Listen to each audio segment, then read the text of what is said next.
నమస్తే, welcome to news line big question. So ఇవాళ big క్వశ్చన్లో మన ఫస్ట్ డిబేట్లో ఇవాళ ఒక కీలకమైనటువంటి కేసు గురించి మనం డిస్కస్ చేయబోతా ఉన్నాం. ఓటుకు నోటు కేసు. ఇది రెండు తెలుగు రాష్ట్రాలను రాష్ట్ర విభజన జరిగిన తర్వాత రెండు తెలుగు రాష్ట్రాలను ఇట్లా షేక్ చేసినటువంటి కేసు. ఆ కేసు 2015లో జరిగింది. 2015 నుంచి ఇప్పటిదాకా ఆ కేసు ఎటూ తేలకుండా వచ్చింది. 2015లో ఒక ఆంగ్లో ఇండియన్ ఎమ్మెల్యేను కొనుగోలు చేయడానికి అప్పటి ఏపీ ముఖ్యమంత్రి చంద్రబాబు నాయుడు గారు ఇక్కడ అప్పుడు టీడీపీలో ఉన్నటువంటి రేవంత్ రెడ్డి గారితో కలిసి కొంతమంది ఎమ్మెల్యేలను కొనుగోలు చేయడానికి ప్రయత్నం చేసి అప్పుడు ఏసీబీ అధికారులకు వీడియోలకు ఆడియోలకు రెడ్ హ్యాండెడ్గా దొరికినటువంటి కేసు ఓటుకు నోటు కేసు. ఈ కేసు మళ్ళీ ఒక 10 సంవత్సరాల తర్వాత ఇప్పుడు మళ్ళీ తెర మీదకి వచ్చింది. మళ్ళీ దాని మీద చర్చ నడుస్తూ ఉంది. కొన్ని కీలక పరిణామాలు, కీలక తీర్పులు కూడా వస్తూ ఉన్నాయి. అయితే అప్పుడు కేసు ప్రారంభమైంది. ఇప్పుడు 10 సంవత్సరాల తర్వాత ఇప్పుడు కేసు క్లోజ్ అయ్యే దశకు వచ్చినట్టుగా సూచనలు అవన్నీ వ్యవహారం చూస్తుంటే అర్థమవుతూ ఉంది. రీసెంట్గా సుప్రీంకోర్టులో ఒక తీర్పు వచ్చింది. Supreme court CJI justice BR Gavai గారు ఒక తీర్పు ఇచ్చారు. 2015లో ఈ కేసు జరిగితే 2016లో ఈ కేసులో కీలకంగా ఉన్నటువంటి జేరుసలం మత్తయ్య A4గా ఉన్నారు ఓటుకు నోటు కేసులో. జేరుసలం మత్తయ్యను కేసు నుంచి తొలగిస్తూ 2016లో అప్పటి ఉమ్మడి అంటే రాష్ట్రాలుగా విడిపోయినప్పటికీ ఉమ్మడి రాష్ట్ర హైకోర్టుగానే ఉన్నది. ఉమ్మడి హైకోర్టు తీర్పిచ్చింది. ఆ తీర్పును సవాల్ చేస్తూ నాటి కేసీఆర్ ప్రభుత్వము సుప్రీంకోర్టును ఆశ్రయించింది. జేరుసలం మత్తయ్య అందులో చాలా కీలకమైనటువంటి వ్యక్తి. ఎమ్మెల్యేలను ఏవైతే కొనుగోలు ఇప్పుడు ఆంగ్లో ఇండియన్ ఎమ్మెల్యే స్టీఫెన్సన్ ఎవరైతే ఉన్నారో ఆ స్టీఫెన్సన్ని కొనుగోలు చేయడానికి జేరుసలం మత్తయ్యనే చాలా కీలకంగా ఉన్నాడు. సో కాబట్టి ఈయనని కేసు నుంచి తొలగించిర్రు అని చెప్పేసి నాడు హైకోర్టు తీర్పును వ్యతిరేకిస్తూ సుప్రీంకోర్టుకు నాటి కేసీఆర్ ప్రభుత్వం పోయింది. కేసీఆర్ ప్రభుత్వం వేసినటువంటి కేసు అప్పీలు సుప్రీంకోర్టులో అది అప్పటి నుంచి నానుస్తూ వచ్చింది. మొన్న ఫైలు మళ్ళీ ఎప్పుడు కదిలిందంటే తెలంగాణలో రేవంత్ రెడ్డి గారి ప్రభుత్వం వచ్చిన తర్వాత, ఆంధ్రప్రదేశ్ రాష్ట్రంలో చంద్రబాబు నాయుడు గారు ముఖ్యమంత్రి అయిన తర్వాత మళ్ళీ ఆ కేసు కదిలింది. ఆ ఫైలు మళ్ళీ కదిలి మొన్న 27వ తారీఖు నాడు సుప్రీంకోర్టు తీర్పు ఏమని హైకోర్టు ఏ తీర్పు అయితే ఇచ్చిందో ఆ తీర్పుని సుప్రీంకోర్టు సమర్థిస్తూ మత్తయ్యకు ఊరట కల్పించింది. వాస్తవానికి మత్తయ్య దీంట్లో హ్యాపీగా ఫీల్ అవ్వాలి కేసు నుంచి బయటపడ్డందుకు. కానీ అదే మత్తయ్య కొన్ని సంచలనమైనటువంటి ప్రెస్ మీట్లు కానీ సంచలనమైనటువంటి లేఖలు కానీ ఆయన రాస్తూ ఉన్నారు. ఇప్పుడు ఆయన ఈ కేసులో ఆయన తొలగించేందుకు ఇప్పుడు ఆయన కొంతమంది మీద అటు చంద్రబాబు నాయుడు మీద ఇటు రేవంత్ రెడ్డి గారి మీద ఇటు బీఆర్ఎస్ నాయకుల మీద పరువు నష్టం దావా చేసేందుకు కోర్టును ఆశ్రయిస్తాం. నన్ను ఇన్ని సంవత్సరాల పాటు నా సమయాన్ని నన్ను వృధా చేసిరని చెప్పేసి, దాంతోపాటు నన్ను బెదిరించి ఏదైతే అప్పుడు 2016లో హైకోర్టు ఇచ్చినటువంటి తీర్పు ఏదైతే ఉందో ఆ తీర్పులో నన్ను బెదిరించి నన్ను ఇబ్బందులు పెట్టి నా కుటుంబాన్ని నిర్బంధించి నన్ను ఒక అజ్ఞాతంలోకి తీసుకుపోయి నాతోని దొంగ వాంగ్మూలాలు చెప్పించి ఇన్ కెమెరా భయపెట్టించి భయభ్రాంతులకు గురి చేసి వాంగ్మూలాలు చెప్పించి కేసును మొత్తము వాళ్ళు నీరుగార్చేటువంటి ప్రయత్నం చేస్తున్నారు అని చెప్పేసి ఆయన ఆరోపణలు చేసుకుంటూ వస్తూ ఉన్నారు. ఇప్పుడు రీసెంట్గా ఈ తీర్పు వచ్చిన తర్వాత ఇటు నాంపల్లి కోర్టులో కొన్ని వీళ్ళ మీద అందరి మీద కూడా పరువు నష్టం దావా వేస్తేందుకు కూడా వారు ప్రయత్నాలు చేస్తూ ఉన్నారు. అసలు ఏం జరిగింది, ఎందుకు A4 మత్తయ్య ఇప్పుడు ఈ కేసులో నేను ఇంప్లీడ్ అవుతా అంటా ఉన్నారు. సుప్రీంకోర్టు ఆయనకు అనుకూలంగా తీర్పిచ్చినప్పుడు, సుప్రీంకోర్టు ఆయనకు వెసులుబాటు కల్పించినప్పుడు, ఆ కేసు నుంచి తొలగించినప్పుడు లేదు నేను ఆ కేసులో ఇంప్లీడ్ అవుతాను, అసలు దొంగలు ఉన్నారు వాళ్ళని పట్టుకోవాలి అన్నటువంటి మాటని వారు మాట్లాడుతూ ఉన్నారు. అసలు ఏం జరుగుతూ ఉంది, అసలు కేసులో ఏమైంది, ఎక్కడెక్కడ ఏమైంది, ఇవన్నీ కూడా జెరుసలం మత్తయ్య మన స్టూడియోలో ఉన్నారు. వారిని అడిగి తెలుసుకునేటువంటి ప్రయత్నం చేద్దాం. సో ఆయన చాలా విషయాలు ప్రెస్ మీట్ పెట్టుకుంటూ వస్తున్నాం. మొన్న కూడా మనం చూసినాం ప్రెస్ క్లబ్లో మీడియా సమావేశం పెట్టారు. నమస్తే మత్తయ్య గారు, బాగున్నారా? అంటే చాలా గత ఒక 3 నెలల నుంచి మీ పేరు మళ్ళీ వినపడుతూ ఉంది. అంతకుముందు స్టార్టింగ్లో వినపడింది, ఒక 3-4 నెలల క్రితం నుంచి బాగా వినపడతా ఉంది. ఎందుకు వినపడతా ఉంటే మీరు ఈడీ కోర్టులో కూడా రేవంత్ రెడ్డి హాజరైతలేడని చెప్పేసి మీరు ఒక వాంగ్మూలం ఇచ్చారు జడ్జి ముందు. అప్పటి నుంచి బాగా వినపడతా ఉంది. ఇప్పుడు మీకు సుప్రీంకోర్టు అనుకూలంగా తీర్పిచ్చింది కదా, సుప్రీంకోర్టు మీకు వెసులుబాటు ఊరట కల్పించింది కదా, మీరు ఎందుకు న్యాయం ఓడిపోయిందని మీరు స్టేట్మెంట్లు ఇచ్చారు, మీ సోషల్ మీడియా ప్లాట్ఫామ్లలో పెట్టారు, అలాగనే మీడియా ముందుకు వచ్చి మాట్లాడారు, సుప్రీంకోర్టు జడ్జి గారికి పెద్ద లేఖ రాసిర్రు తీర్పు వచ్చే ముందు. ఇవన్నీ ఎందుకు జరిగింది, ఏమైందంటారు? మంచి అవకాశం ఇచ్చారు సార్. ముందుగా అంటే మనకు ప్రజాస్వామ్యం అంటే 2 మాటలు చెప్తాను. నేను నిందితున్నే దోషిని అయినప్పటికి కూడా ప్రజాస్వామ్యంలో 4 పాదాలు సార్. ఒకటి ప్రభుత్వ రంగము, రెండవది పరిపాలన యంత్రాంగం అంటే ఎమ్మెల్యేలు, తర్వాత మూడవది జ్యుడిషియల్, దీని తర్వాత స్తంభము 4. ఈ 4 స్తంభాల మీదనే మన దేశంలో కాదు ఏ దేశంలో ఒక డెమోక్రటిక్ సిస్టమ్ అనేది నిలబడుతుంది. ఆ దురదృష్టవశాత్తు ఏమైందంటే సార్, రాజకీయ రంగంలో ప్రజాప్రతినిధులు, ప్రభుత్వం అంటే కలెక్టర్లు, ఐఏఎస్, ఐపీఎస్లు, వీళ్ళను ఆదేశించి శాసించే వాళ్ళు ఎవరు? ప్రజాప్రతినిధులు. అంటే ప్రజల చేత ప్రత్యక్షంగా ఎన్నుకోబడింది. ప్రజ అంటే నాలాగా ఒక ఆలోచన ధోరణి, 2 కళ్ళు, ఒక ముక్కు, ఒక మెదడుతో ఆలోచించే ప్రతి ఒక్క పౌరుడు కూడా తనను పరిపాలించడానికి లేదా తన పైన గతంలో రాజరికం ఉంటుండే, రాజరికంగా వ్యవస్థ పోయిన తర్వాత ఒక ప్రభుత్వాన్ని నియమించుకోవాలంటే, పలానా వాళ్ళు నన్ను రూలింగ్ చేయాలంటే ఆ పౌరుడు ఒక వ్యక్తిని ఎన్నుకోవాలి. అదేవిధంగా ఉన్న లక్షలాది మంది పౌరులు కూడా తమ నియోజకవర్గంలో ఒక పౌరుని ఎన్నుకుంటే ఆ విధంగా ఏర్పడ్డ పౌరులను ఎమ్మెల్యేలు అంటారు. ఆ ఎమ్మెల్యేలలో ఉన్న పౌరులు ఆ ఎమ్మెల్యేలకు టికెట్లు ఇచ్చి వారు పోటీ చేపించిన ఆ పార్టీ వారి అధ్యక్షుడిని ఎన్నుకుంటుంది. ఆ అధ్యక్షుడే ముఖ్యమంత్రి అవుతాడు. ఇది సిస్టమ్ ఆఫ్ లెజిస్లేటివ్. అది ఎంపీలో కూడా అదే విధంగా. అంటే అల్టిమేట్గా భారతదేశం ప్రజాస్వామ్య వ్యవస్థకు మెజార్టీ పౌరుల అభిప్రాయం అనేది ఆ పౌరుల యొక్క సంక్షేమాన్ని కానీ ఆ పౌరుల భద్రతను కాపాడుతుంది సిస్టమ్. ఈ సిస్టంలో అనుకోని విధంగా ఒక ఓటర్కి తన ఆలోచనకు వ్యతిరేకంగా లేకపోతే డబ్బులు ఇచ్చో ప్రలోభ పెట్టి ఓటు వేయించడం అనేది అత్యంత నేరం. ఒక మర్డర్ చేస్తే ఆ మర్డర్కి వాడికి ఇంకొకరు మర్డర్ చేస్తే ఇంకో శిక్ష వేయించవచ్చు. ఒక హత్య, రేపు ఒక బిల్డింగులు కొడితే దానికి ప్రత్యామ్నాయం ఉంటుంది. కానీ ఒక వ్యక్తి వేసిన ఓటును ఆపితే దానికి ప్రత్యామ్నాయం ఉండదు. అటువంటి నేరంగా దాన్ని పరిగణిస్తాం. అటువంటిది లక్షలాది మంది ఓటర్ల చేత ఎన్నుకోబడిన ఒక ఎమ్మెల్యేని ఒక పార్టీకి సంబంధించిన వ్యక్తి కొన్ని కోట్ల రూపాయల డబ్బులు ఆశ చూపించి ఆయనతో ఓటేపించుకోవడం, ఆ విధంగా ఓటేపించుకోవడం ద్వారా కొంతమంది ఎమ్మెల్యేలను వాళ్ళ గ్రిప్పులో పెట్టుకొని ఆ ఒక్క రాష్ట్రాన్ని కానీ ఆ యొక్క దేశాన్ని కానీ పరిపాలించే ఆ వ్యవస్థను బ్లాక్మెయిల్ చేసి తర్వాత హైజాక్ చేసి రూలింగ్ చేయాలనుకోవడం అత్యంత ఘోరమైన నేరం. అటువంటి నేరానికి పాల్పడ్డ సంఘటనలో తెలుసో తెలియకనో బుద్ధి గడ్డి తిని మరొకసారి చెంపలు వేసుకుని ఆ చెంపలు కూడా లావైనాయి. బుద్ధి గడ్డి తిని ఈ ఆపరేషన్లో భాగస్వామ్యమైన నేను A4 నిందితుడిగా ఉన్న నేను, ఓటుకు నోటు కేసులో నిందితుడిగా ఉన్న నేను నాకు న్యాయ పోరాటం కావాలని నేను ప్రయత్నం చేస్తున్నాను సార్. ఆ న్యాయ పోరాట క్రమంలోనే నేను ఇప్పుడు మీ మీడియాలో చెప్పడం కానీ సుప్రీంకోర్టులో చెప్పడం కానీ నేను మాట్లాడుతూ వచ్చాను సార్. న్యాయం జరిగింది కదా మరి మీకు సుప్రీంకోర్టులో మీకు వచ్చింది కదా. మంచి ఆ ప్రశ్న అడుగుతారు నేను కూడా చెప్పాలనుకున్నా.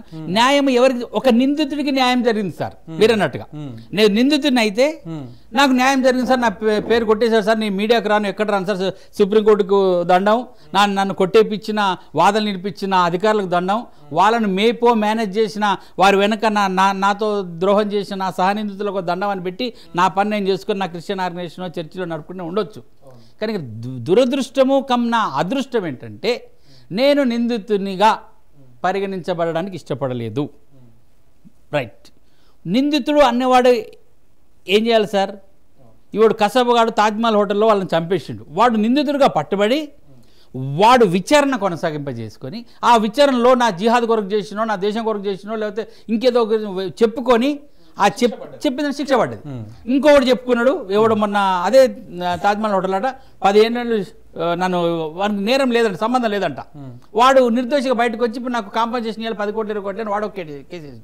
ఈ ఇద్దరిలో కూడా ఆరోపించబడిన నిందితులుగా ఆరోపించిన వాళ్ళలో ఒకడు నేరం ఒప్పుకొని నేరం రుజువై శిక్ష పడ్డాడు ఒకడైతే, సంబంధం లేకుండా అరెస్ట్ అయ్యి వచ్చి న్యాయపోరాటం చేసిన రెండోడు. కానీ నేను అది కూడా లేకుండా, నాకు ఆ ప్రివిలేజ్ కూడా లేకుండా నేను ఈరోజు కేసుతో కొట్టివేయబడ్డాను అని చెప్పుకోవడానికి నా ఆత్మ, నా అంతరాత్మ, నా మనసాక్షి ఒప్పుకోకనే నేను తిరిగి దీనిపైన న్యాయ పోరాటం చేయడానికి, న్యాయ పోరాటం నిజమైన న్యాయ పోరాటం, న్యాయ విచారణ ఎదుర్కొన్న తర్వాత జరిగే తీర్పే న్యాయమైన తీర్పు. కానీ మత్తయ్య గారు సార్, మీరు తీర్పు రిజర్వ్ అయిన తర్వాత సార్, ఇది మీ కేసు సుప్రీంకోర్టులో తీర్పు రిజర్వ్ అయిన తర్వాత సార్ మీరు ఒక 4 పేజీల లేఖ రాసిరు, ఇంగ్లీష్లో రాసిరు, తెలుగులో రాసిరు, తెలుగులో కూడా రాసిరు, 2 రాసి మరి సిజేఐ గారికి ఇచ్చిన అని చెప్పారు మీరు. కానీ మీడియాకి మాత్రం వచ్చింది. మీడియాకి వచ్చింది. సిజేఐ గారికి కూడా ఇచ్చాను సార్. ఇన్వాల్వ్ సెక్షన్ లో వీడియో కూడా తీసుకున్నాను నేను. Right right sir. ఇచ్చిర్రు. దాంట్లో చాలా కీలకమైనటువంటి అంశాలను మీరు ప్రస్తావించారు సార్. దాంట్లో చాలా కీలకమైనటువంటి విషయాలను ప్రస్తావించారు. దాంట్లో మీరు ఏమన్నారంటే సార్, ఈ కేసులో దయచేసి మీరు ప్రజాస్వామ్యాన్ని కాపాడండి, ఈ కేసును మొత్తం నీరుగార్చేటువంటి కుట్ర చేస్తూ ఉన్నారు, ఇక్కడ ముఖ్యమంత్రులుగా ఉన్నటువంటి వాళ్ళు అప్పుడు ఇట్ట చేసారు, ఈ రకంగా చేసినారు, మొత్తం కేసు అంతా కూడా చెప్పించుకుంటూ వచ్చారు. అవును సార్. నాతోటి బలవంతంగా వాంగ్మూలం చెప్పించుకున్నారు, నాతోటి వకాలతుల మీద సంతకాలు పెట్టించుకొని నన్ను ఇబ్బందులకు గురి చేసి ఇన్ కెమెరా ముందు నా చేత తప్పుడు సాక్ష్యాలు చెప్పించుకొని వాళ్ళు బయట లేకుండానే ఇన్ కెమెరా చేసుకున్నారని, మీరు లేకుండానే ఇన్ కెమెరా చేసుకున్నారని చెప్పేసి మీరు అందులో చాలా పెద్దగా రాసిరు. తర్వాత ప్రెస్ మీట్ కూడా పెట్టిరు. అంత పెద్ద లేఖ రాసిరు అంటే మీరు ఈ కేసు నుంచి ఊరట కంటే కూడా మీరు ఇప్పుడు ఆ కేసులో దాన్ని ఎప్పుడు లైవ్గా ఉంచాలనేటువంటి ప్రయత్నం చేస్తున్నట్టుగా కనపడతాం సార్. నేనేం చెప్తున్నానంటే నిర్దోషినైతే విచారణ తర్వాత నిర్దోషిగా ప్రకటింపబడాలి, దోషినైతే విచారణ తర్వాత దోషిగా పరిగణించబడాలి. ఇది నా యొక్క ధర్మ హక్కు, ఒక నిందితునిగా హక్కు. దీనితో పాటుగా ఏదైతే దోషము నేను చేశానో, ఏదైతే దోషాన్ని నాతో చేపించినారో ఆ దోషులకు కూడా శిక్ష పడాలి. దోషులకు అంటే అందులో నేను కూడా నాతో పాటు దోషులకు కూడా శిక్ష పడ్డ తర్వాత రెండు మన లీగల్ సిస్టంలో ఒకటి నేరం అంగీకరణ, రెండవది నేరము అంగీకరించకుండా శిక్ష పడడం. ఈ నేరం అంగీకరించే క్రమంలో ఇది నేరమే కాదని చెప్పి ఇప్పుడు మాట్లాడుతున్న వాళ్ళు ఇకపైన నేను నేరం చేయను అని చెప్పి జరిగినట్టు ప్రజలకు కోర్టు కూడా చెప్పి వాళ్ళు తప్పించుకుంటే వాళ్ళతో పాటు నేను కూడా తప్పించుకోవడం సిద్ధమే. కానీ మేము నేరమే చేయలేదు, అది నేరం కానే కాదు, అసలు నేరం చేయబడ్డ వ్యక్తులు ఎవరు లేరని చెప్పి తప్పుడు విధానాలతో ఏదైతే ప్రజాప్రతినిధుల ఓట్లు కొని తప్పుడుగా తెలంగాణ రాష్ట్రంలో ప్రభుత్వం ఏర్పాటు చేసుకున్న వారు 5 కోట్ల దానికి మరి నేను చెప్తే మరి మీడియా ముఖ్యంగా ఆన్ రికార్డ్ అయితే సుమారు 5,000 కోట్లు నోరుంది కాబట్టి నేను ఎంతో ఫ్రీ ఫిగర్ ఇచ్చేస్తా, దాన్ని ఫీడ్బ్యాక్ తీసుకొని అది 5 దాటిందా దాటలేదా అని చెప్పి వాళ్ళు చెప్పుకోవాలి సార్. ఇంత డబ్బు ట్రాన్సాక్షన్ జరిగి వాళ్ళు నిజాయితీ పరులుగా వాళ్ళు ప్రకటించుకోవడానికి ఇంకా ప్రయత్నంలోనే ఉన్నారు. నా కేసు కొట్టివేయించబడడం అనేది చిన్న వాళ్ళకి విజయము, నాకు చిన్న ఊరట అది, అంతేగాని ఇది ఊరట కాదు, ఇది వాళ్ళకు విజయం కాదు. దీనిపైన ఇంకా మరొకసారి మీరు తీర్పు వచ్చినాక కూడా మీరు ఒక స్టేట్మెంట్ ఇచ్చారు సార్, మోడీ ప్రభుత్వం కూలిపోతుంది. అవును సార్. ఏది చంద్రబాబు నాయుడు నిందితుడిగా తేలితే ఇటు ఏపీ ప్రభుత్వం రద్దు అవుతుంది, ఇటు తెలంగాణ ప్రభుత్వం రద్దు అవుతుంది, మోడీ ప్రభుత్వం కూలిపోతుంది. కాబట్టి చంద్రబాబు నాయుడు గారు మోడీ గారు కలిసి మేనేజ్ చేసి సిజేఐ గారితో తీర్పు ఇప్పించారు అని చెప్పేసి చాలా పెద్ద స్టేట్మెంట్ అది. ఆ స్టేట్మెంట్ మీరు కట్టుబడి ఉన్నారా? 100% కట్టుబడి ఉన్నాను. దాని వాయిస్ వెర్షన్లో వీడియో వెర్షన్లో కట్టుబడి ఉంటున్నాను ఇప్పటికి కూడా. విజయవాడ ప్రెస్ క్లబ్లో, ఇందాక మన బషీర్బాగ్ హైదరాబాద్ ప్రెస్ క్లబ్లో, ఇప్పుడు మన స్టూడియోలో వెరీ ఎఫెక్టివ్ న్యూజిలాండ్ స్టూడియోలో కూడా నేను కట్టుబడి ఉన్నాను. ఈ కట్టుబడే కాకుండా దాన్ని అఫిడవిట్ రూపంలో తయారు చేసి టెక్స్ట్ ఫార్మాట్లో సంతకాలు పెట్టి ఆ వీడియో రికార్డింగ్ చేసి కూడా నేను సిజేఐ గారికి, సిజేఐ అప్పీలేట్ అథారిటీస్ ఏవైతే ఉన్నాయో వాటికి కూడా నేను ఫిర్యాదు చేయడానికి సిద్ధంగా ఉన్నాను. ఇకపోతే నాకు అవకాశం ఇవ్వండి, ఎందుకంటే ఈ అవకాశం కూడా ఏదైతే ప్రతిపక్ష చంద్రబాబును చీల్చి చెండాడుతామనుకున్న సాక్షి మీడియా కానీ, రేవంత్ రెడ్డిని మొత్తం అడుగడుగు నుంచి కూడా చేస్తామని టీ న్యూస్ మీడియా కానీ వాళ్ళెవ్వరు కూడా సాహసించడానికి, కనీసం ప్రెస్ మీట్కు వాళ్ళ రిపోర్టర్లను పంపించి కూడా రికార్డ్ చేయించడానికి కూడా సాహసించలేని స్థితిలో నిజంగా మీకు చేతులెత్తి నమస్కరించాలి. ఎందుకంటే మీ ధైర్యము, మీ కరేజ్కి ఈ విషయం పైన మీరు డిబేట్ చేద్దాం రండి మత్తయ్య గారు అని నన్ను పిలిచి నాకు మంచి మటన్ బిర్యానీ తినిపించి ఈరోజు స్టూడియో నిజం చెప్పించారు. బిర్యానీ పెట్టించి ఇట్లా చెప్పించిన సార్, 1000 కోట్లు ఇచ్చి జడ్జీలో కొనుక్కుంటున్న తమిళకి ఈ బిర్యానీ ఉంది సార్. అంటే ఆకలితో నేను 11 గంటలకు ప్రెస్ మీట్ అని పోతే 1 గంట వరకు చూసిన విలేకరులు రాలేదు. ఇక నేను వెళ్ళిపోదామని 1500 నాకు ఇచ్చాను వెళ్ళిపోదాం అనుకున్న టైంలో అప్పుడు ఆర్ కృష్ణ గురించి వచ్చిన విలేకరులు చెప్పు తొందర చెప్పని చెప్పేసి ఏదో చెప్పి పంపించేసి. అంటే నేను ఎందుకు మీకు చెప్తున్నాను సార్, ప్రజాస్వామ్య వ్యవస్థలో మీరు ఒక పౌరులు, మీరు ప్రజాస్వామ్యంలో ఒక భాగం, ఒక బాధ్యత ఉంది. ఈ ప్రజాస్వామ్యంలో జరుగుతున్న అవినీతిని ప్రజాప్రతినిధులు నాకు 500 మీటర్ల దూరంలో అసెంబ్లీలో ఎమ్మెల్యేల కొనుగోలు ఇది ఫిరాయింపుల ఎమ్మెల్యేల పైన జరుగుతుంది. అది సేమ్ నాకు రిలేటెడ్, అంటే మీలాంటిదే కేసు, అది కూడా నాదే సార్, నాదే కేసు. నేనేమో డైరెక్ట్ డబ్బులు ఇచ్చి కొన్నా, వాళ్ళేమో ఇండైరెక్ట్ గా పదవులు ఆశలు 100 ఎకరాలు స్కామ్లన్నీ మాఫీ చేస్తామని చెప్పి కొనుక్కున్న నేరం. ఈ వ్యవస్థను మళ్ళీ చెప్తున్నా, నా నేరమే కానివ్వండి, నాతో నేరం చేసే వాళ్ళే కానీ, అక్కడ జరుగుతున్న నేరం కానీ ప్రశ్నించగల ఒక్క పౌరుని చూపించండి సార్. 2 కళ్ళు, ఒక ముక్కు, ఒక మెదడును, ఒక్క పౌరుని చూపించండి. నాకు మీరే కనబడ్డారు.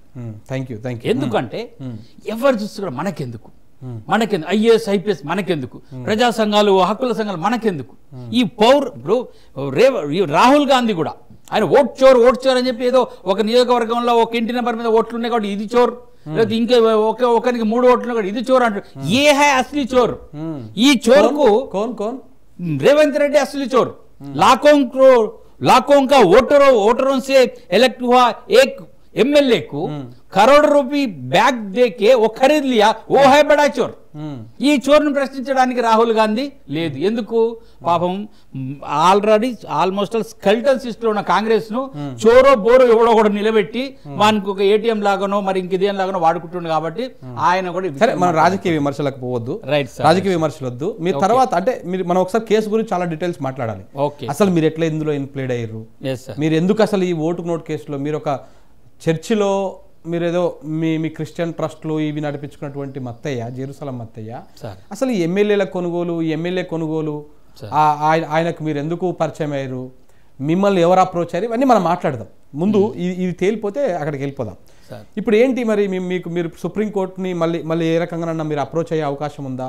ఇప్పుడు వీళ్ళు చంద్రబాబు మీద, ఇప్పుడు రేవంత్ రెడ్డి అంటే తెలంగాణ ప్రభుత్వం మీద మీరు పరువు నష్టం దావా వేస్తేందుకు మీరు ఆల్రెడీ డ్రాఫ్టింగ్ చేసేందుకు వేస్తున్నట్టు నాకు ప్రెస్ మీట్లో చెప్పారు.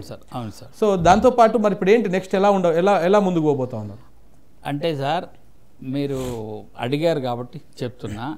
మొట్టమొదట 5 సంవత్సరాల నుంచి 2016 నుండి 9 సంవత్సరాలు 2016 నుంచి 2025 వరకు కూడా స్తబ్దుగా ఉన్న సుప్రీంకోర్టులో నా అప్పీల్ కేసు కేవలము 15 రోజుల గ్యాప్. ఒక వారం ముందు బెంచ్ మీదకి వచ్చింది. అమికస్ క్యూరీ అనేట ఆయన వెళ్ళిపోయిండు. నా లాయర్ కు మాట్లాడే అవకాశం వచ్చింది. అమికస్ క్యూరీ ఎవరు?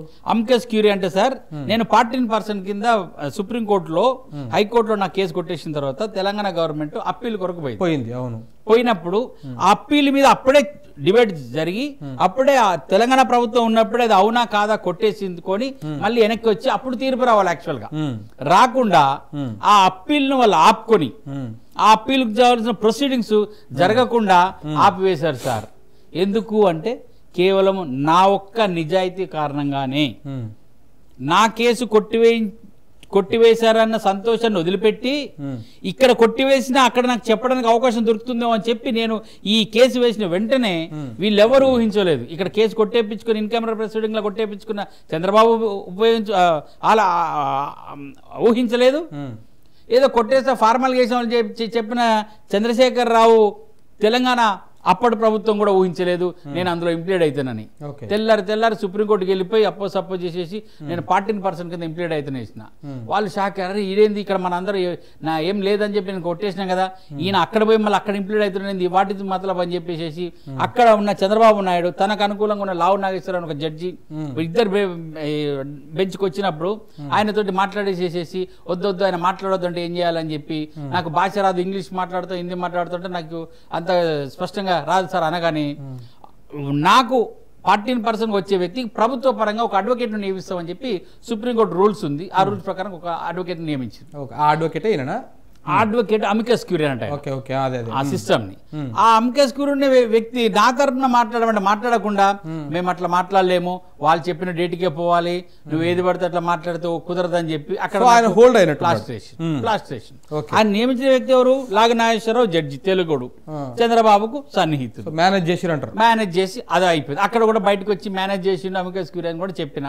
ఆ తర్వాత సరే చూద్దాం మరి పరిస్థితి.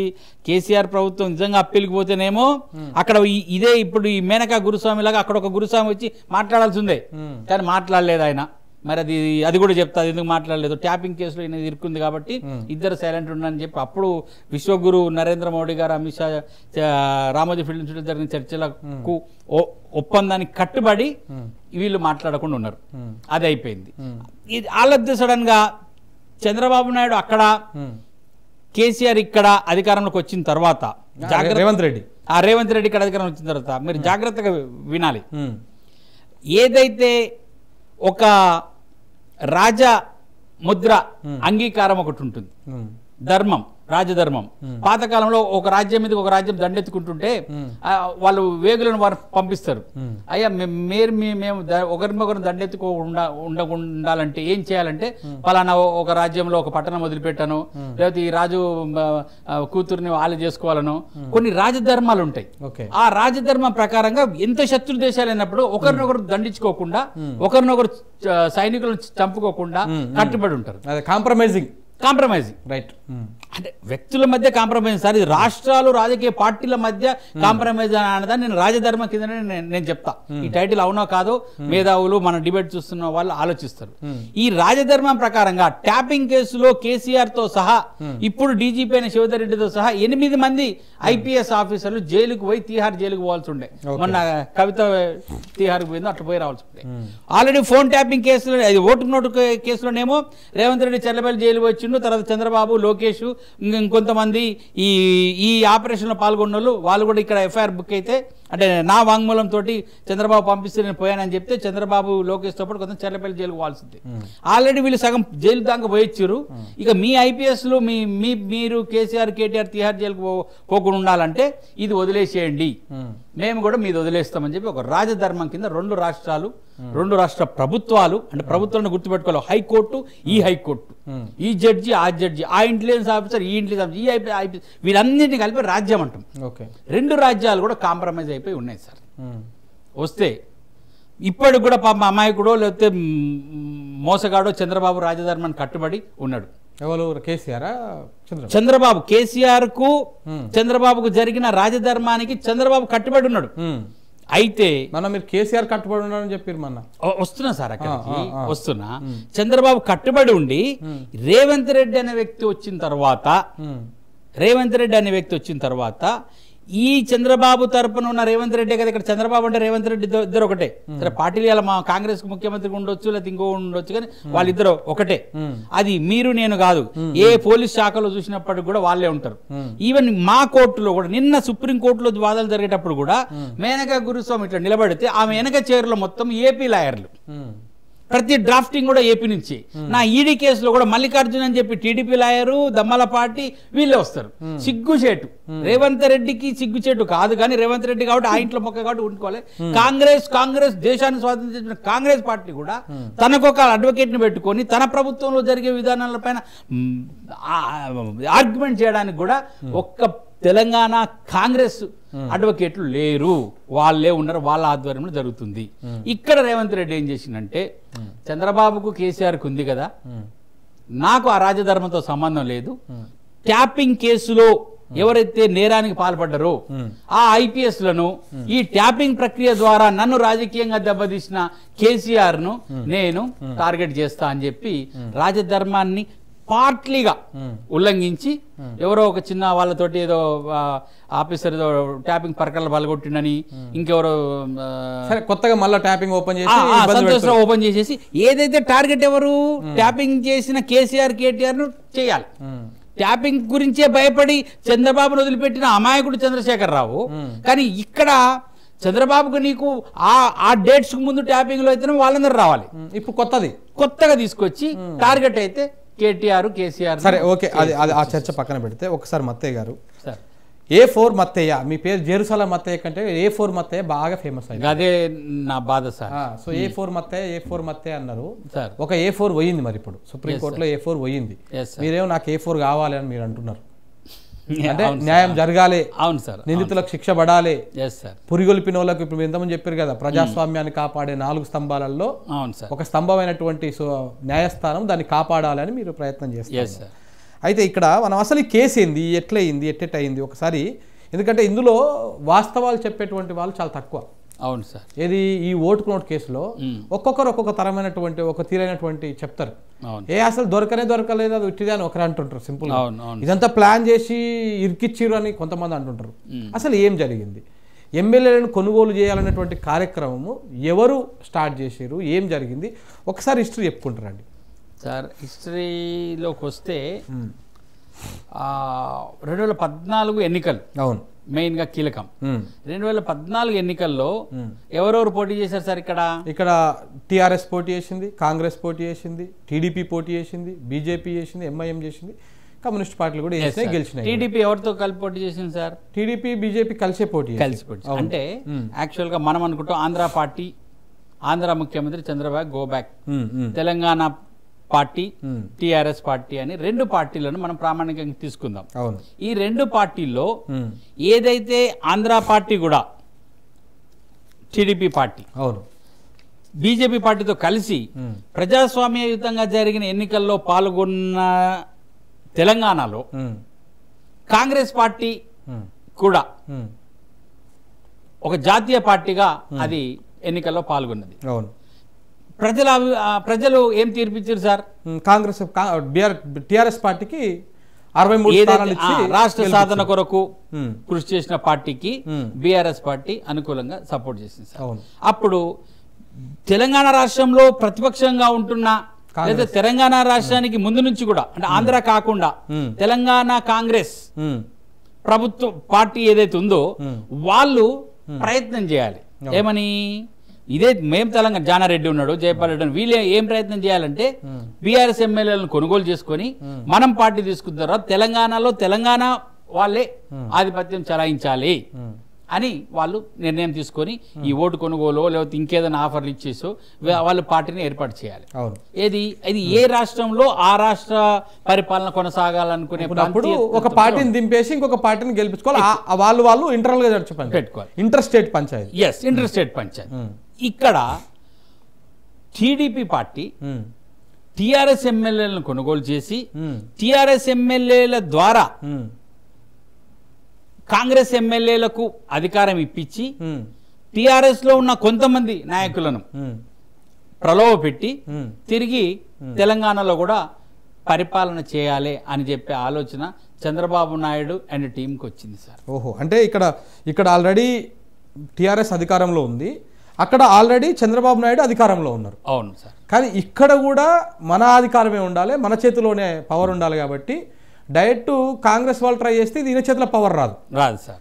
టీడీపీకి కొంతమందిని గుంజుకొచ్చి టీఆర్ఎస్ పార్టీ నుంచి కొంతమంది కాంగ్రెస్ నుంచి తీసుకొచ్చి లేకపోతే కాంగ్రెస్కి అధికారం కట్టబెట్టి పవర్ మన చేతిలో పెట్టుకోవాలనే ప్రయత్నం. ఓకే, ఇది మంచి ప్రయత్నం అంటారా, చెడ్డ ప్రయత్నం అంటారా? ఇది దురాశ అవుతుంది బేసిక్. ఆఫ్ కోర్స్ మీరు తెలంగాణ వాళ్ళు కాబట్టి దురాశ అంటారు. అవును. అదే మన ఛానల్ ఆంధ్ర పెట్టుబడి ఛానల్ లేదా ఆంధ్ర యాంకర్ ఆంధ్ర ఎండి గారు అయి ఉంటే మీరు ఏమంటారు? రాజధర్మం ఇది అంటారు. భారతదేశంలో ఏ వ్యక్తి అని ఎక్కడ కనుక ఇక్కడ ఉన్నట్టుగా మేము ఇక్కడ కూడా చేసుకోవచ్చు, మాది ఉమ్మడి ఆంధ్రప్రదేశ్ 10 సంవత్సరాలు ఉండవాలని చెప్పి ఆదేశాలు ఇచ్చారంట. సరే, ఇది ఇక్కడ ఆలోచన పెట్టుకోండి. అప్పుడు చంద్రబాబు నాయుడు అనే వ్యక్తి ప్రజాస్వామ్యయుత పరిపాలన జరుగుతున్న తెలంగాణలో ఎమ్మెల్సీ ఎన్నికలు వచ్చినప్పుడు ఆయన ఒక చిన్న ఆలోచన చేసుకున్నాడు. నా తరపున కూడా ఒక ఇద్దరు మనకు ఎమ్మెల్సీలు ఉండాలి, మండలిలో మనకు మెజార్టీ రావాలని చెప్పి చిన్న ప్రయత్నం చేసింది సార్. అప్పుడు ఆయన ఏం చేయాలి? తన పార్టీ ఎమ్మెల్యేలతోటి బీఆర్ఎస్ పార్టీ వాళ్ళను లేదా కాంగ్రెస్ పార్టీ వాళ్ళను కొనుగోలు చేసి తన ఎమ్మెల్సీ అభ్యర్థులను గెలిపించుకోవాలి. ఈ ప్రయత్నం చంద్రబాబు నాయుడు చేయకుండా ఒక సర్టన్ పీరియడ్, ఒక 2 ఏళ్లకో 3 ఏళ్లకో మనము ఈ ప్రయత్నం చేద్దాం, అప్పటికే ప్రభుత్వం వ్యతిరేకత వచ్చో లేకపోతే ఇక్కడ మంత్రివర్గం అలిగిన కొంతమంది అసంతృప్తుల్లో నుంచి క్యాచ్ చేయాలని చెప్పి ఆయన ప్లాన్ చేస్తుంటే పేరుకు టీడీపీ పార్టీలో ఉన్నప్పటికి కూడా, పేరుకు తెలంగాణ అయినప్పటికి కూడా ఒక అంటే ఇప్పుడు నేను ఇప్పుడు అంటున్నట్టు కాదు కానీ రేవంత్ రెడ్డి అనే వ్యక్తి టీడీపీ పార్టీలో ఉన్నప్పుడే ఆ పార్టీలో ఒకరికొకరు పుల్లలు పెట్టి ఒకరికొకరు ఇది చేసి అక్కడ కూడా వాళ్ళని బ్లాక్మెయిల్ చేసుకుంటూ వచ్చిన ప్రవృత్తి, నేర ప్రవృత్తి గల వ్యక్తి. ఇది నేను అనడం కాదు, అనేక డిబేట్లలో టీడీపీ పార్టీ వాళ్ళే చెప్పుకుంటూ వచ్చారు, ఆయన ద్వారా పార్టీలోంచి వెళ్ళిపోయిన వాళ్ళు కూడా. ఆ వ్యక్తి ఏం చేసినట్టు చంద్రబాబు నాయుడు దగ్గరికి వెళ్ళిపోయి ఈ ఎమ్మెల్సీ ఎలక్షన్లనే మనము కేసీఆర్ ప్రభుత్వానికి సంబంధించిన ఎమ్మెల్యేలను కొనుగోలు చేద్దాం, కొనుగోలు చేసి నా అభ్యర్థి ఇప్పుడు ఎందుకు మనకు ఇప్పుడు అవసరం లేదంటే కాదు నేను పోతున్నా చేస్తున్నా వీళ్ళందరికీ నాకు సహకరింపజేయని చెప్పి బలవంతంగానే చంద్రబాబు నాయుడుకు ఇష్టం లేకున్నా సరే ఈ వ్యక్తి ఆయనను ప్రోత్సహించి ఆపరేషన్ స్టార్ట్ చేసింది.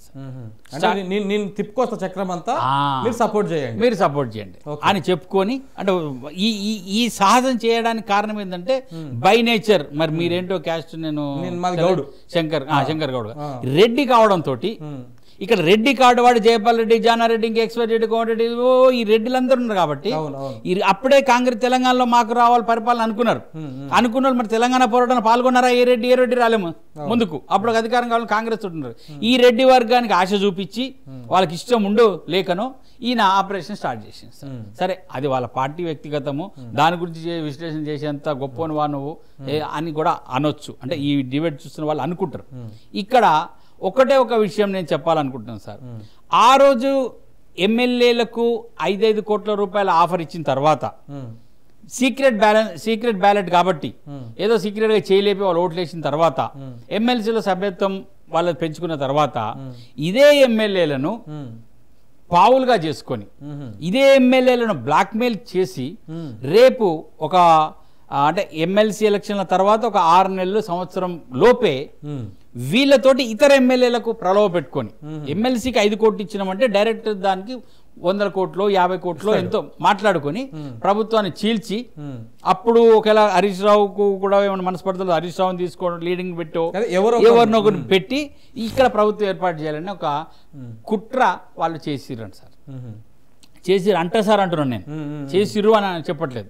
ఆ ప్రయత్నంలో నాకేం చేశాను, నా ఆపరేషన్ ఏంటంటే మీ దగ్గరకు వచ్చేకంటే ముందు సార్ ఇప్పుడు అంటే ఎమ్మెల్సీ ఎన్నికని ఒక శాంపిల్ లెక్క తీసుకున్నారన్నమాట మీరు చెప్పిన దాని ప్రకారం.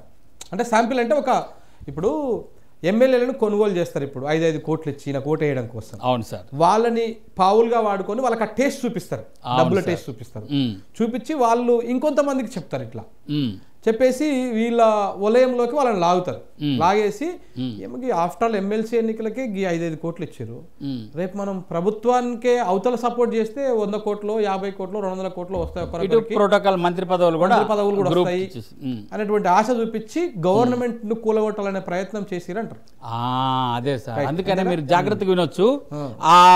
మా వీడియోలో లీక్ అయినప్పుడు నా ప్రభుత్వాన్ని కూల్చే కుట్ర చేసిరు, నా ప్రభుత్వాన్ని కూల్చే కుట్ర చేరుతున్న పాప అమాయకుడు కేసీఆర్, ఒరే కాంగ్రెస్ సన్నాసులు మీరు చూసుకుంటారా మీ ఎమ్మెల్యేలు వస్తున్నారు అని చెప్పి ఆయన పబ్లిక్ గా నా ఈ ఏసీబీ ఆపరేషన్ కు ముందు రోజు వీడియోలు మీరు తెప్పించుకునేందుకు ఆ వీడియోలు కూడా దొరకట్లేదు. అప్పుడున్న అన్ని అనుకూల కూడా డిలీట్ చేసేస్తున్నాయి.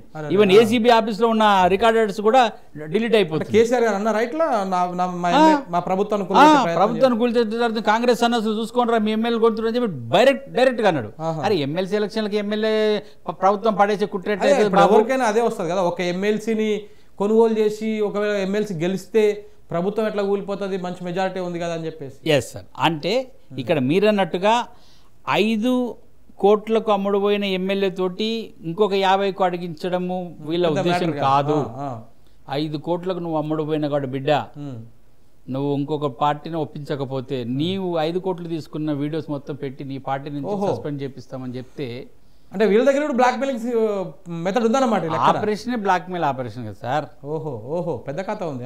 కాబట్టి చస్తవా లేకపోతే 5 కోట్ల ఎమ్మెల్సీ ఎప్పుడు తీసుకున్నావు అని చెప్పి నీ ముఖ్యమంత్రికి చెప్పి కేసీఆర్కి చెప్పించి నేను అది చేయాలన్నా అంటే వాళ్ళు ఎంత మానసిక క్షోభపడతారో అటువంటి ట్రాప్ చేసే ఒక కిరాతకమైన ఆలోచన రేవంత్ రెడ్డి చేసి దానికి చంద్రబాబుకు ఒప్పించి ఇష్టంగానో ఒప్పించి ఈ ఆపరేషన్ చేయించింది. మిమ్మల్ని ఎట్లా అప్రోచ్ అయ్యారు? ఇక నా సంగతికి వస్తే జనరల్ గా పార్టీలు పదవులు సామాజిక వర్గం, భారతదేశంలో సామాజిక వర్గం బట్టి రాజకీయం నడుస్తుంది. మీడియాలు కూడా ఏ పార్టీకి సామాజిక వర్గం నా అంటే గౌడు ఎమ్మెల్యేలను కొనడానికి గౌడ సంఘం నాయకుల్ని అప్రోచ్ అవుతారు, దళిత సంఘంలో దళిత నాయకుల్ని, రెడ్డి ఈ విధంగా ఆపరేషన్స్ లో అంటే యాక్సెస్ కూడా ఎక్కువ ఉంటుంది కదా సార్. ఆ యాక్సెస్ కోటాలో నాకు క్రిస్టియన్ ఎమ్మెల్యే కోట నా యాక్సెస్ కి వచ్చింది. అంటే మీ లెక్క చాలా మందిని అప్రోచ్ అయ్యారు ఈ లెక్క.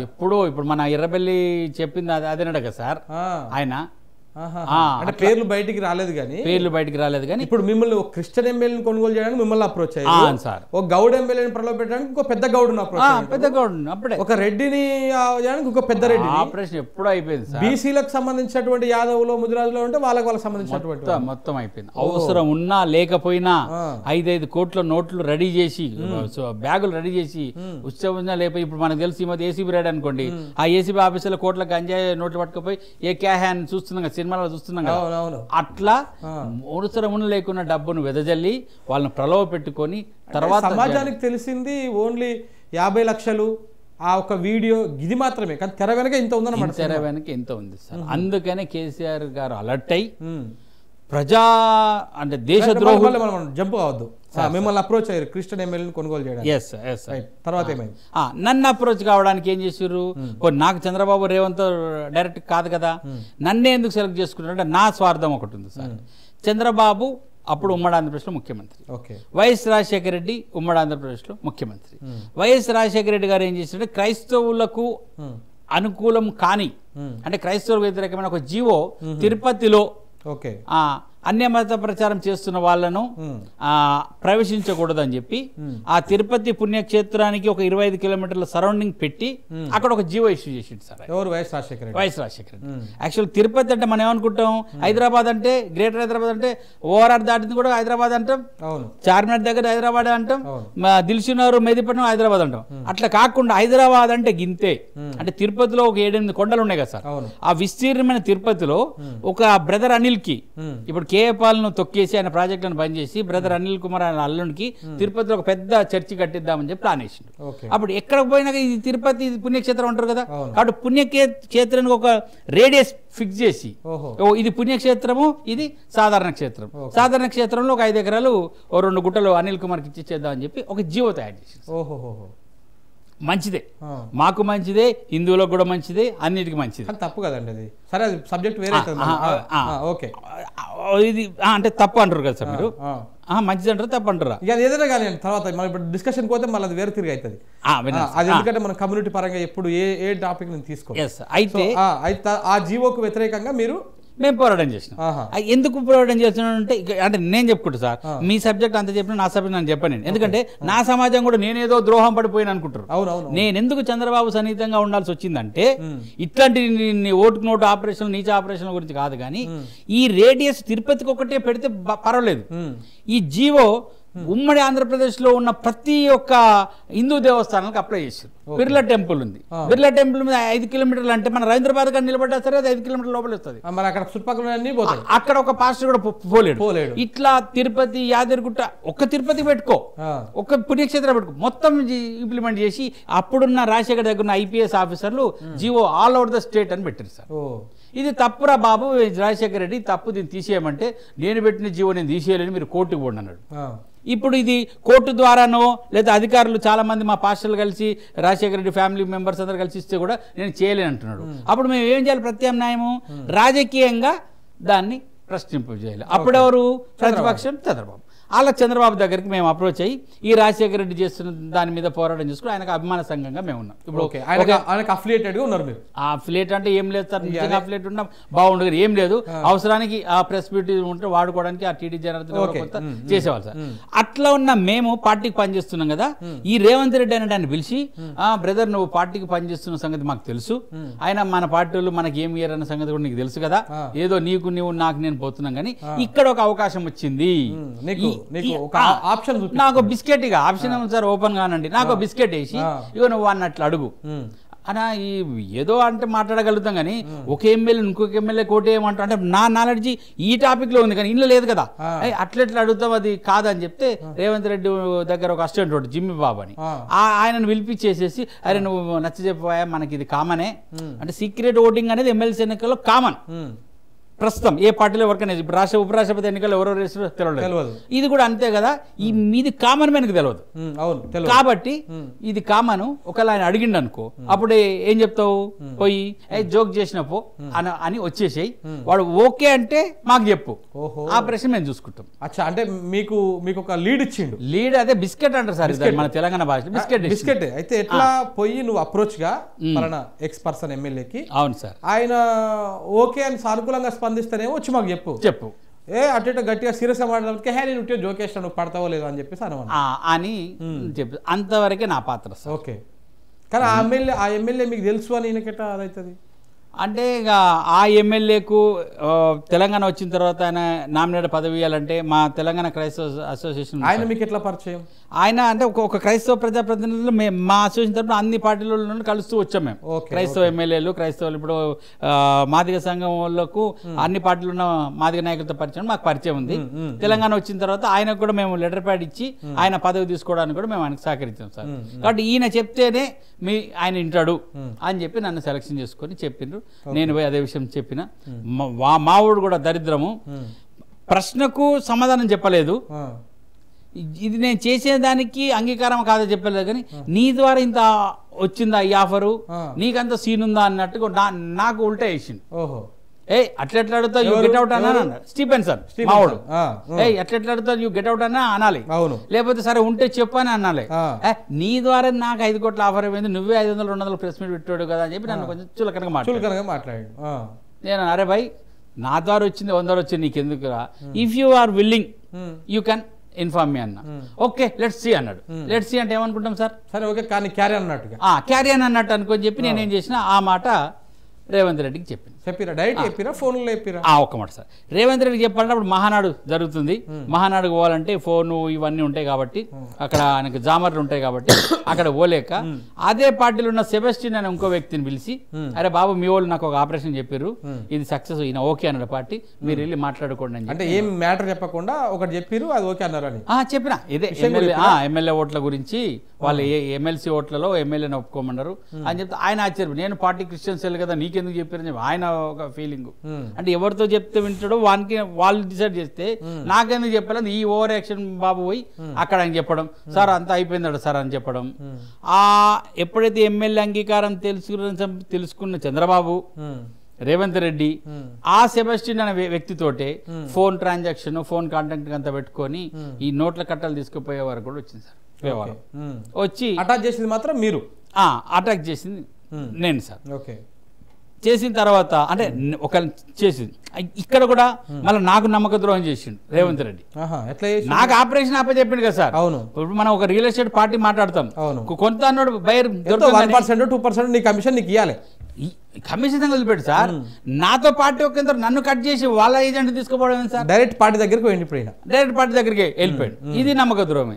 ఎందుకు నమ్మక ద్రోహం అంటున్నానంటే ఒకవేళ నా మాటే విని వచ్చుంటే నేను మీటింగ్ వేరే హోటల్ ఏర్పాటు చేసిన, తాజ్మహల్ హోటల్ వేరే దగ్గర ఏర్పాటు చేసిన, అంటే వాళ్ళే అన్నారు బయట ఎక్కడ కలుద్దామని చెప్పని చెప్పి.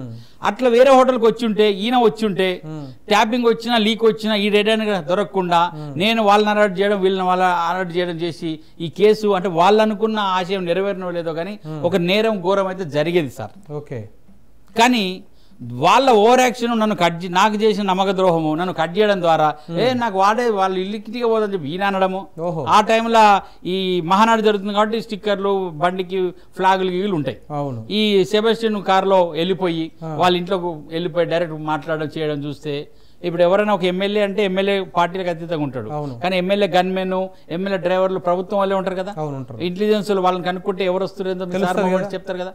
అట్లా కేసీఆర్ గారు మూమెంట్స్ కనుక్కున్న తర్వాత దేశ ద్రోహానికి వాడవలసిన ట్యాపింగ్ పరికరాలు దయచేసి ఇది మీరు చెప్పాలి బయటికి. దేశ ద్రోహానికి వాడవలసిన ట్యాపింగ్ పరికరాలు, దేశ ద్రోహం అంటే దేశంలోకి అక్రమ చొరబాటు, దేశంలో ఉన్న ఆస్తులను ప్రాణాలని దెబ్బతీయడము, లేదా దేశంలో సంపదను కొలగొట్టడం, ఈ మూడే దేశ ద్రోహులు చేసే పని. అటు పాకిస్తాన్ అయినా అటు ఆఫ్ఘనిస్తాన్ చేసేది. అంతకంటే పవిత్రమైన ప్రజాస్వామ్యాన్ని మళ్ళీ చెప్తున్నా సార్ నేను, ట్యాపింగ్ చేయొచ్చా, ట్యాపింగ్ నేరం కాదా? అరే నక్సలైట్లు లాంటి దేశద్రోహులకు ట్యాపింగ్ చేయొచ్చు, బాంబు పేలులు చేసే దేశద్రోహులు. నక్సలైట్లు దేశద్రోహులు ఎందుకైతారులేండి, అది వేరు, మళ్ళీ అది వేరే పోరాటం సార్. నేనేమంటున్నా ఉగ్రవాదులు దేశద్రోహులు. పోలీస్ మ్యాన్ వల్ల సార్, పోలీస్ మ్యాన్ వల్ల మిలిటెంట్స్ ట్యాప్ చేయమని కదా నీకు ఇచ్చిన పరికరాలు. ఈ నక్సలైట్లే కాదు, ఈవెన్ డెకాయిటీ కాళ్ళు ఉంటారు కదా సార్, డెకాయిటీ క్రిమినల్స్ కూడా ట్యాపింగ్ చేయమని వచ్చింది సార్. డెకాయిటీ క్రిమినల్స్ చేసే నేరము, వాటి ద్వారా జరిగే సమయం నష్టము, నక్సలైట్ల ద్వారా జరిగే నష్టము, ఉగ్రవాదుల ద్వారా నష్టము, ఇది కూడా కొంత స్వల్పం మాత్రమే. కానీ ఇది ఎక్కువ. కానీ ప్రజాస్వామ్యంలో ప్రజాస్వామ్యయుత ఎన్నికలను ఎన్నికల ద్వారా ఏర్పడిన ఎమ్మెల్యేలను కొనుగోలు చేయడం అనే అత్యంత విలువ కట్టలేని అత్యంత విలువైన నేరానికి పాల్పడుతుంది. ఈ ద్రోహులను ట్యాపింగ్ పరికరాల ద్వారా అనుకుంటే తప్పే ఉంది సార్. అయినా ఇంటెలిజెన్స్ విభాగం చేసే పని అదే. బేసిక్గా వాళ్ళు ఎట్లన్నా వాళ్ళకు ఉండే రైట్ అది. అంటే ఇది డిస్కస్ లో వచ్చింది కాబట్టి నేను ఎందుకంటే వేరే దగ్గర నేను ఇంత చెప్పలేను. కాబట్టి ఇటువంటి వాళ్ళని పట్టుకోవడానికి కేసీఆర్ గారు ఆపరేషన్ స్టార్ట్ చేసి వాళ్ళని దొరికించి లోపలేసేసింది సార్. ఓకే, అక్కడికి అయిపోయిన తర్వాత అంటే ఇక్కడ నేను మీకు చెప్తా క్లియర్గా. అంటే మీరు ఒక చంద్రబాబు నాయుడుకి అనుకూలంగా ఉన్నారు కాబట్టి టీడీపీ ఆఫీస్కి రెగ్యులర్గా పోతుండ్రి వస్తుండ్రి, ఏమైనా క్రిస్టియన్ సమస్యలు ఉంటే మాట్లాడుతుండ్రి. ఈ నేపథ్యంలో రేవంత్ రెడ్డి గారు మిమ్మల్ని గీ చేస్తే ఏమేమి వస్తుంది, పార్టీలో ఏముంటుందో నీకు నాకేం రాదు, గీ పని ఉంది చేస్తావా, గీ పని చేస్తే నీకు ఇంత పైసలు వస్తాయి, మీరు చెప్పింది బ్రీఫ్ 5 కోట్లకు 50 లక్షలు వస్తాయి. అంటే ఒక ఎమ్మెల్యే 5 కోట్లు అంటే ఇప్పుడు నీకు 50 లక్షలు వస్తాయి. కొంత మీరు కూడా కింది స్థాయి నుంచి వచ్చినప్పుడు 50 లక్షలు కొంత ఆశపడ్డారు. అవును సార్, అవును సార్, ఆశపడ్డారు, చూసిరు, మీ చేతిలో ఉన్నటువంటి ఒక ఆంగ్లో ఇండియన్ ఎమ్మెల్యే దగ్గరికి పోయిర్రు, మీరు అప్రోచ్ అయ్యారు, ఆయన మిమ్మల్ని అవమానపరిచే విధంగా నీకు ఇంత సినిమా ఎక్కడ నివారణ వరకే, నువ్వు చెప్పు, నువ్వు ఓకే అనుకుంటే నేను ఆయన సరే ఓకే లెట్స్ సీ అన్నాడు. మీరు వచ్చిర్రు, విషయం చెప్పారు. కానీ మీరు సెట్ చేసిన లైన్ ని క్రాస్ చేసి వాళ్ళు మిమ్మల్ని డైరెక్ట్ పార్టీని మధ్యలో ఈ సెబాస్టియన్ పెట్టుకొని పోయారు. సో ఇక్కడ వరకు మీది పాత్ర అయిపోయిందా? అయిపోయింది. ఇక్కడికే లాస్ట్ టైం అక్కడికి లాస్ట్. దొరికినాక మళ్ళీ ఎట్లా అయ్యారు, మీరు ఎట్లా వచ్చిర్రు? అంటే ఇంట్రడక్షన్ చేసే పాత్ర ఇక్కడికి లాస్ట్ సార్. ఇంట్రడక్షన్ అయిన తర్వాత ఇక మన సార్ కేసీఆర్ గారు, అంటే మీరు కేసీఆర్ కి అభిమానం అని కొంతమంది అన్నారు, నాకు సంబంధం లేదు కదా. ఈ కేసీఆర్ ఓపెన్ చెప్పచ్చు, కాంగ్రెస్ సన్నాసులు అని అన్నాడు కదా సార్. మరి ఈ సవట కూడా అప్పుడే నాతో పాటు వేసి ఉంటే, సారీ కేసీఆర్ తిడుతున్నందుకు, ఈ కేసీఆర్ సవట కూడా అప్పుడే నాతో పాటు నన్ను వేసి వల్గర్ కాకుండా మంచిగా వినండి సార్. ఎందుకంటే ఒక నిందితుడిని 15 రోజులు మార్కెట్ లో తిప్పుకుంటే పరారులో ఉన్నాడు అని చెప్పి ప్రాపగండ చేయడం ఎంత తప్పు సార్. ఆ రోజే వాళ్ళు ముగ్గురు పట్టుకపోయిన గంటకో 2 గంటలకో 2 రోజులకో నన్ను తీసుకొని లోపలేసి ఉంటే, ఈ రోజు రేవంత్ రెడ్డి నా పేరు స్క్వాచ్ చేసుకొని, చంద్రబాబు జడ్జీలను మేనేజ్ చేసుకొని, హైకోర్టులో నా కేసు కొట్టివేసిన శివశంకర్ కు ఇక్కడ తెలంగాణ పోలీస్ విజిలెన్స్ కమిషన్ గా పదవిచ్చుకొని, ఓవరాల్ గా చెప్పకండి. మళ్ళీ మీరు ఓవరాల్ గా పోతే ఏమైతుందంటే మారిపోతుంది. మీరు స్టెప్ బై స్టెప్ చెప్పుకురండి. ఇప్పుడు తర్వాత మిమ్మల్ని క్రాస్ చేసి సెబాస్టియన్ గారు పోయిర్రు, దొరికిర్రు, అరెస్ట్ అయ్యారు. తర్వాత ఏమైంది? తర్వాత ఇన్వెస్టిగేషన్ ఆఫీసర్లు సత్వరమే స్పందించలేదు. ఎవరు అరెస్ట్ చేసిర్రు? ఫస్ట్ రేవంత్, సెబాస్టియన్, ఉదయ్ సింహ, వాళ్ళు ముగ్గురు రెడ్ హ్యాండెడ్ గా దొరికిర్రు, బ్యాగులతో సహా వాళ్ళని ఎత్తుకుపోయారు, క్యాష్ తో సహా. దాని తర్వాత ఏదైతే నా పేరు మీద ఇంట్రొడ్యూస్ అయిన కేసులో నన్ను వాళ్ళు తీసుకొని పోకుండా నన్ను బయట పెట్టి, ఆయనను సాక్షిగా తీసుకుందామనో ఇంకేదో తీసుకుందామని బయట పెట్టడం ద్వారా నన్ను ఇది నాతో నేరం చేయించిన నేరస్తులు ఈడు దొరికిపోతే చంద్రబాబు పేరు బయటపడదని చెప్పి నన్ను వాళ్ళు కిడ్నాప్ చేసి, అచ్చా మీరు మిమ్మల్ని ఫస్ట్ పిక్ చేయలే ఏసీబీ అధికారులు? పిక్ చేయలేదు, అరెస్ట్ చేయలే, అస్సలే చేయలేదు సార్. మీరు మరి ఆ టైంలో మీరు ఎక్కడ ఉన్నారు? హైదరాబాద్ లో ఉన్నా. ACP DSP Ashok Kumar phone చేస్తున్నా, ಮತ್ತೆ ఫరార్లు ఉప్పల నాయన ఉప్పల సిఐకి ఫోన్ చేస్తున్నారు, నేను ఇక్కడనే ఉన్నా ఎక్కడ పోలేదని చెప్తారు. మా సికింద్రాబాద్ ఆఫీస్ గోపాలపురం సిఐకి ఫోన్ చేసిన, ఏ టైంలో ఏసీబీ గారు మత్తే కాబట్టి నా ఆఫీస్ దగ్గర రాని, ఉప్పల్ సిఐకి ఫోన్ చేసిన, ఏసీ బోల్ మీ దగ్గర తీసుకుని పరారులు ఉంటున్నా, ఏమైనా పరారులు ఉంటావు కానీ అంటారు. అరే పరారు కాదురా బాబు, నేను ఇక్కడ ఉన్నాడు. ఈవెన్ సాక్షి టీవీ ఇస్మాయిల్ గారు అయితే మత్తే పరారులో ఉన్నాడని ఏసీ బోల్ అంటున్నారు, ఇక్కడే ఉన్నాడని ఈయన అంటున్నాడు, వేచి చూద్దాం ఏమైందో అన్నాడు. నిజంగా వస్తారని చూసి ఎవరు రాలే. 15 రోజులు నన్ను బయట పెట్టడమే కేసీఆర్ ప్రభుత్వం తప్పు. ఆ తప్పును మళ్ళీ అవకాశంగా తీసుకొని నన్ను ఏపీకి పట్టుకపోయి అక్కడ నన్ను కిడ్నాప్ చేసి ఒక కార్లో తీసుకు, అప్పటికి అంటే మిమ్మల్ని ఏపీకి చంద్రబాబు నాయుడు యొక్క సలహాతోటి లోకేష్ బాబు, కిలారి రాజేష్ ప్లస్ ఇదే రేవంత్ రెడ్డికి పరిచయం చేసిన జిమ్మి బాబులు అన్న మాట్లాడదాం రా అని చెప్పి క్లాక్ టవర్ దగ్గర తీసే. జిమ్మి బాబుకు వాళ్ళకు ఉందా? ఆ జిమ్మి బాబు చంద్రదండు టీమే కదా సార్. లోకేష్ కు చంద్రబాబుకు సన్నిహితంగా ఒక టీం ఉంటుంది. అయితే ఈ కేసు అయిన తర్వాత 15 రోజుల పాటు మీరు బయట ఉండడంతో, వీళ్ళు అరెస్ట్ చేయకపోవడంతో, అవును సార్, మిమ్మల్ని వీళ్ళకి దొరకలేకుండా చేయడం కోసం చంద్రబాబు నాయుడు, లోకేష్ టీం వీళ్ళంతా కలిసి మిమ్మల్ని అరెస్ట్ చేసి తీసుకుపోయారు. అరెస్ట్ కాదు, లిఫ్ట్ చేసిరు. అంటే ఇల్లీగలా? ఇల్లీగల్గా సార్, ఇల్లీగల్గా అనాథ లిఫ్ట్ చేసి తీసుకుపోయి అక్కడ నేను విజయవాడలో ఉంటున్నట్టుగా అక్కడ కేసీఆర్ మీద కేటీఆర్ మీద కేసు పెట్టించి మళ్ళీ అక్కడ విజయవాడ కోర్టులో ఏమని చెప్పి కేసు పెట్టించారు? నన్ను బెదిరిస్తున్నారు, నా భార్య ఫోన్ నా ఫోన్ ట్యాప్ చేసి. వాస్తవానికి వీళ్ళు బెదిరించారా మిమ్మల్ని? ఫోన్ చేసి ఎవరు సార్? కేసీఆర్ గానీ ఇలా ఇటు సైడ్ నుంచి కానీ? కేసీఆర్ కేటీఆర్ నన్ను బెదిరించలేదు. కేవలము ఇందులో నిన్ను ముద్దాయిగా అప్రూవర్గా తీసుకుంటాము, నువ్వు మాకు అనుకూలంగా వచ్చి సంతకం పెట్టమని అన్నారు సార్. నేనన్నా పెడితే ముద్దాయిలాగానే అరెస్ట్ చేయి, కానీ నీకు అనుకూలంగా సంతకం పెట్టనని చెప్పి నేను ఆ రోజు వీళ్ళ మాట తిరస్కరించిన. 15 రోజులు బయట ఉంచింది ఎందుకు? నన్ను ఏదో రకంగా ఒప్పించుకుందామని. కానీ నేను ఒప్పుకోకుండా ఉన్నప్పుడు ఏం చేసిన, వీళ్ళు టైట్ చేశారు. వీళ్ళు టైట్ చేయడంతో నేను దొరికిపోతానేమని చెప్పి వీళ్ళు నన్ను లిఫ్ట్ చేసేస్తారు. లిఫ్ట్ చేసి 6 నెలలు, ఒక రోజు కాదు 2 రోజులు, 6 నెలలు నన్ను ఉంచకూడని చోట్ల 6 నెలల పాటు మిమ్మల్ని చంద్రబాబు ప్రభుత్వము అజ్ఞాతంలో పెట్టి కోర్టుకు చెప్పకుండా చట్టాలకు చెప్పకుండా మీ అజ్ఞాతంలో పెడితే మీ వాళ్ళు ఎవరు కూడా ఏమి కోర్టుకు ఆశ్రయించడం కానీ పోలీస్ స్టేషన్ అట్లాంటివి ఏం చేయలేదా? మంచి ప్రశ్న అడిగారు సార్. ఇది ఎవరు అడుగుతలేరు నన్ను చెప్పాలంటే.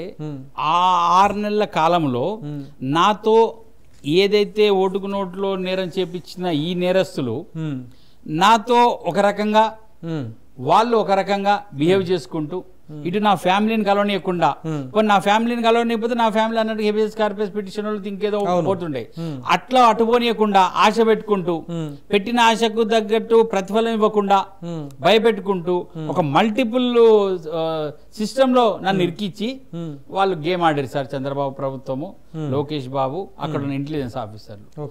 అక్కడ కూడా చెప్తున్నాను, నాకు బెయిల్ వేయండి అయ్యా, అందరితో పాటు నేను బెయిల్ తీసుకుని వచ్చాక మీరు అన్నట్టు చెప్తా వినండి.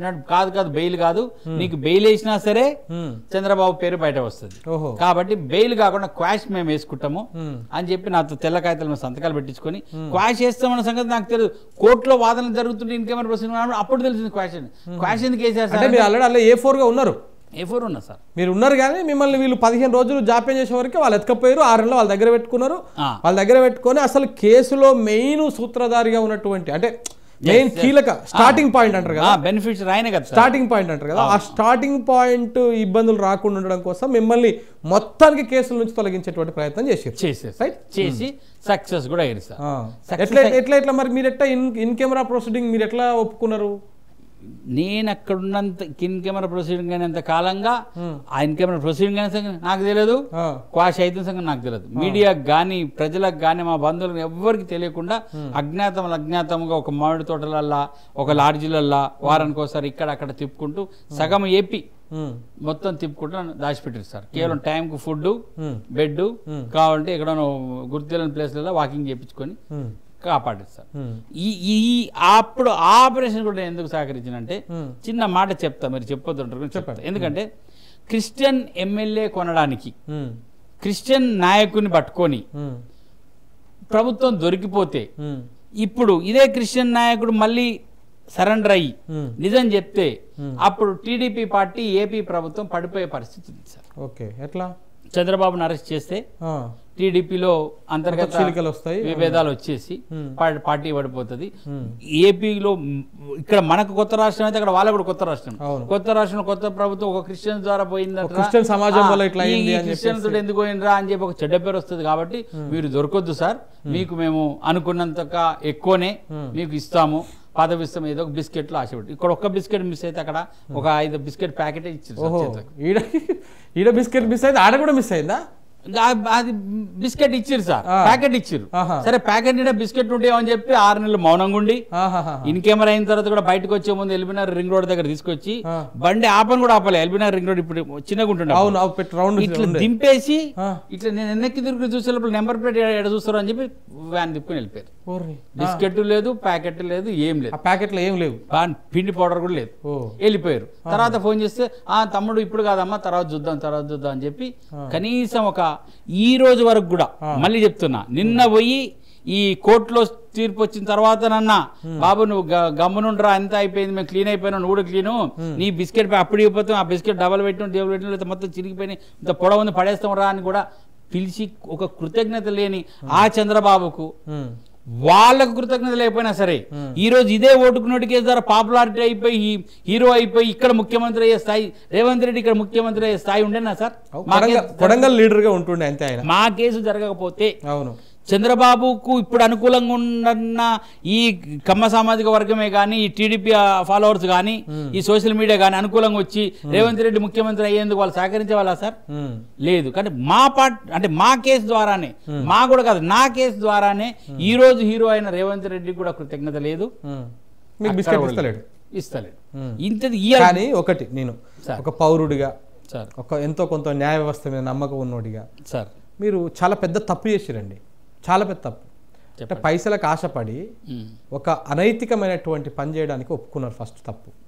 తర్వాత ఆ తప్పును సరి చేసుకోవాలి. కానీ ఇక్కడ ఒక బిస్కెట్ కోసం అని ఇక్కడ తప్పు, మళ్ళీ 3 బిస్కెట్లు 4 బిస్కెట్ల కోసం అక్కడ తప్పు, మళ్ళీ ఇప్పుడు బిస్కెట్ల కోసం అని ఇప్పుడు ఎదురు చూడడం తప్పు కదా ఇది సార్? తప్ప కాదా? అంటే తప్ప కాదా చెప్పండి ఫస్ట్. తప్పేని చెంపలేసుకున్నా సార్, ఇంకేం చేసుకోవాలి సార్?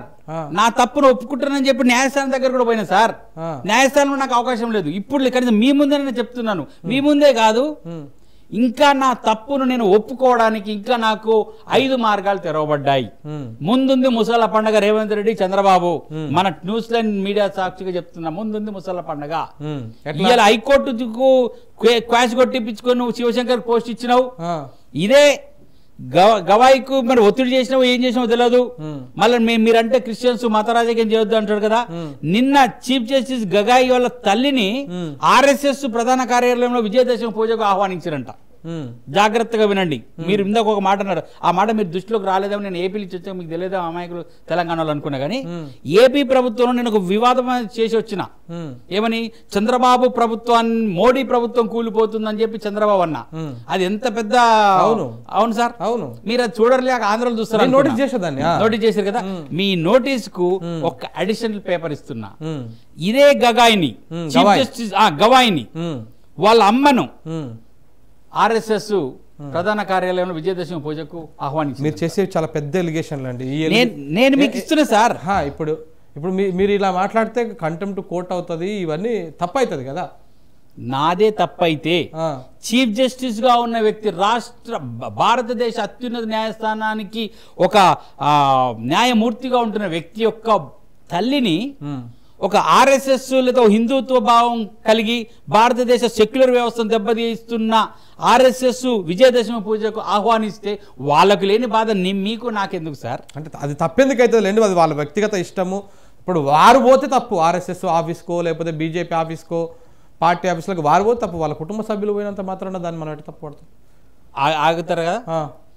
రేపు ఈయన పదవి దిగిన తర్వాత దీని ప్రతిఫలం క్విడ్ ప్రోకో అప్పుడు తీసుకోబోతాడు. అప్పుడు అదే ఇదే న్యూస్ లైన్ లో నేనే వచ్చి మీకే స్వీట్ బాక్స్ ఇచ్చి చెప్తాను సార్, ఆ రోజు నేను చెప్పిన మాట నిజమైంది. మరి మీరు ఇన్ని చెప్తా ఉన్నారు, ముందుంది ముసళ్ళ పండుగ చంద్రబాబు నాయుడు, ముందుంది ముసళ్ళ పండుగ రేవంత్ రెడ్డి అంటున్నారు. మరి వస్తున్నా సార్ అక్కడికి. అంటే క్విడ్ ప్రోకో ఏ విధంగా జరుగుతుంది, న్యాయ వ్యవస్థ పైన ఆరోపణలు చేయొద్దు, న్యాయమూర్తులను ఆరోపణలు చేస్తే నీకు కఠిన శిక్ష ఉండాలని చెప్పుకుంటున్న ఆ చట్టాలను ఇదే న్యాయ వ్యవస్థలో after while on position of judicial system after retirement the judicial system what the hell happening in India భారతదేశంలో ఏం జరుగుతుంది అనేది మనమే మాట్లాడకపోతే ఇంకెవరు మాట్లాడతారు సార్?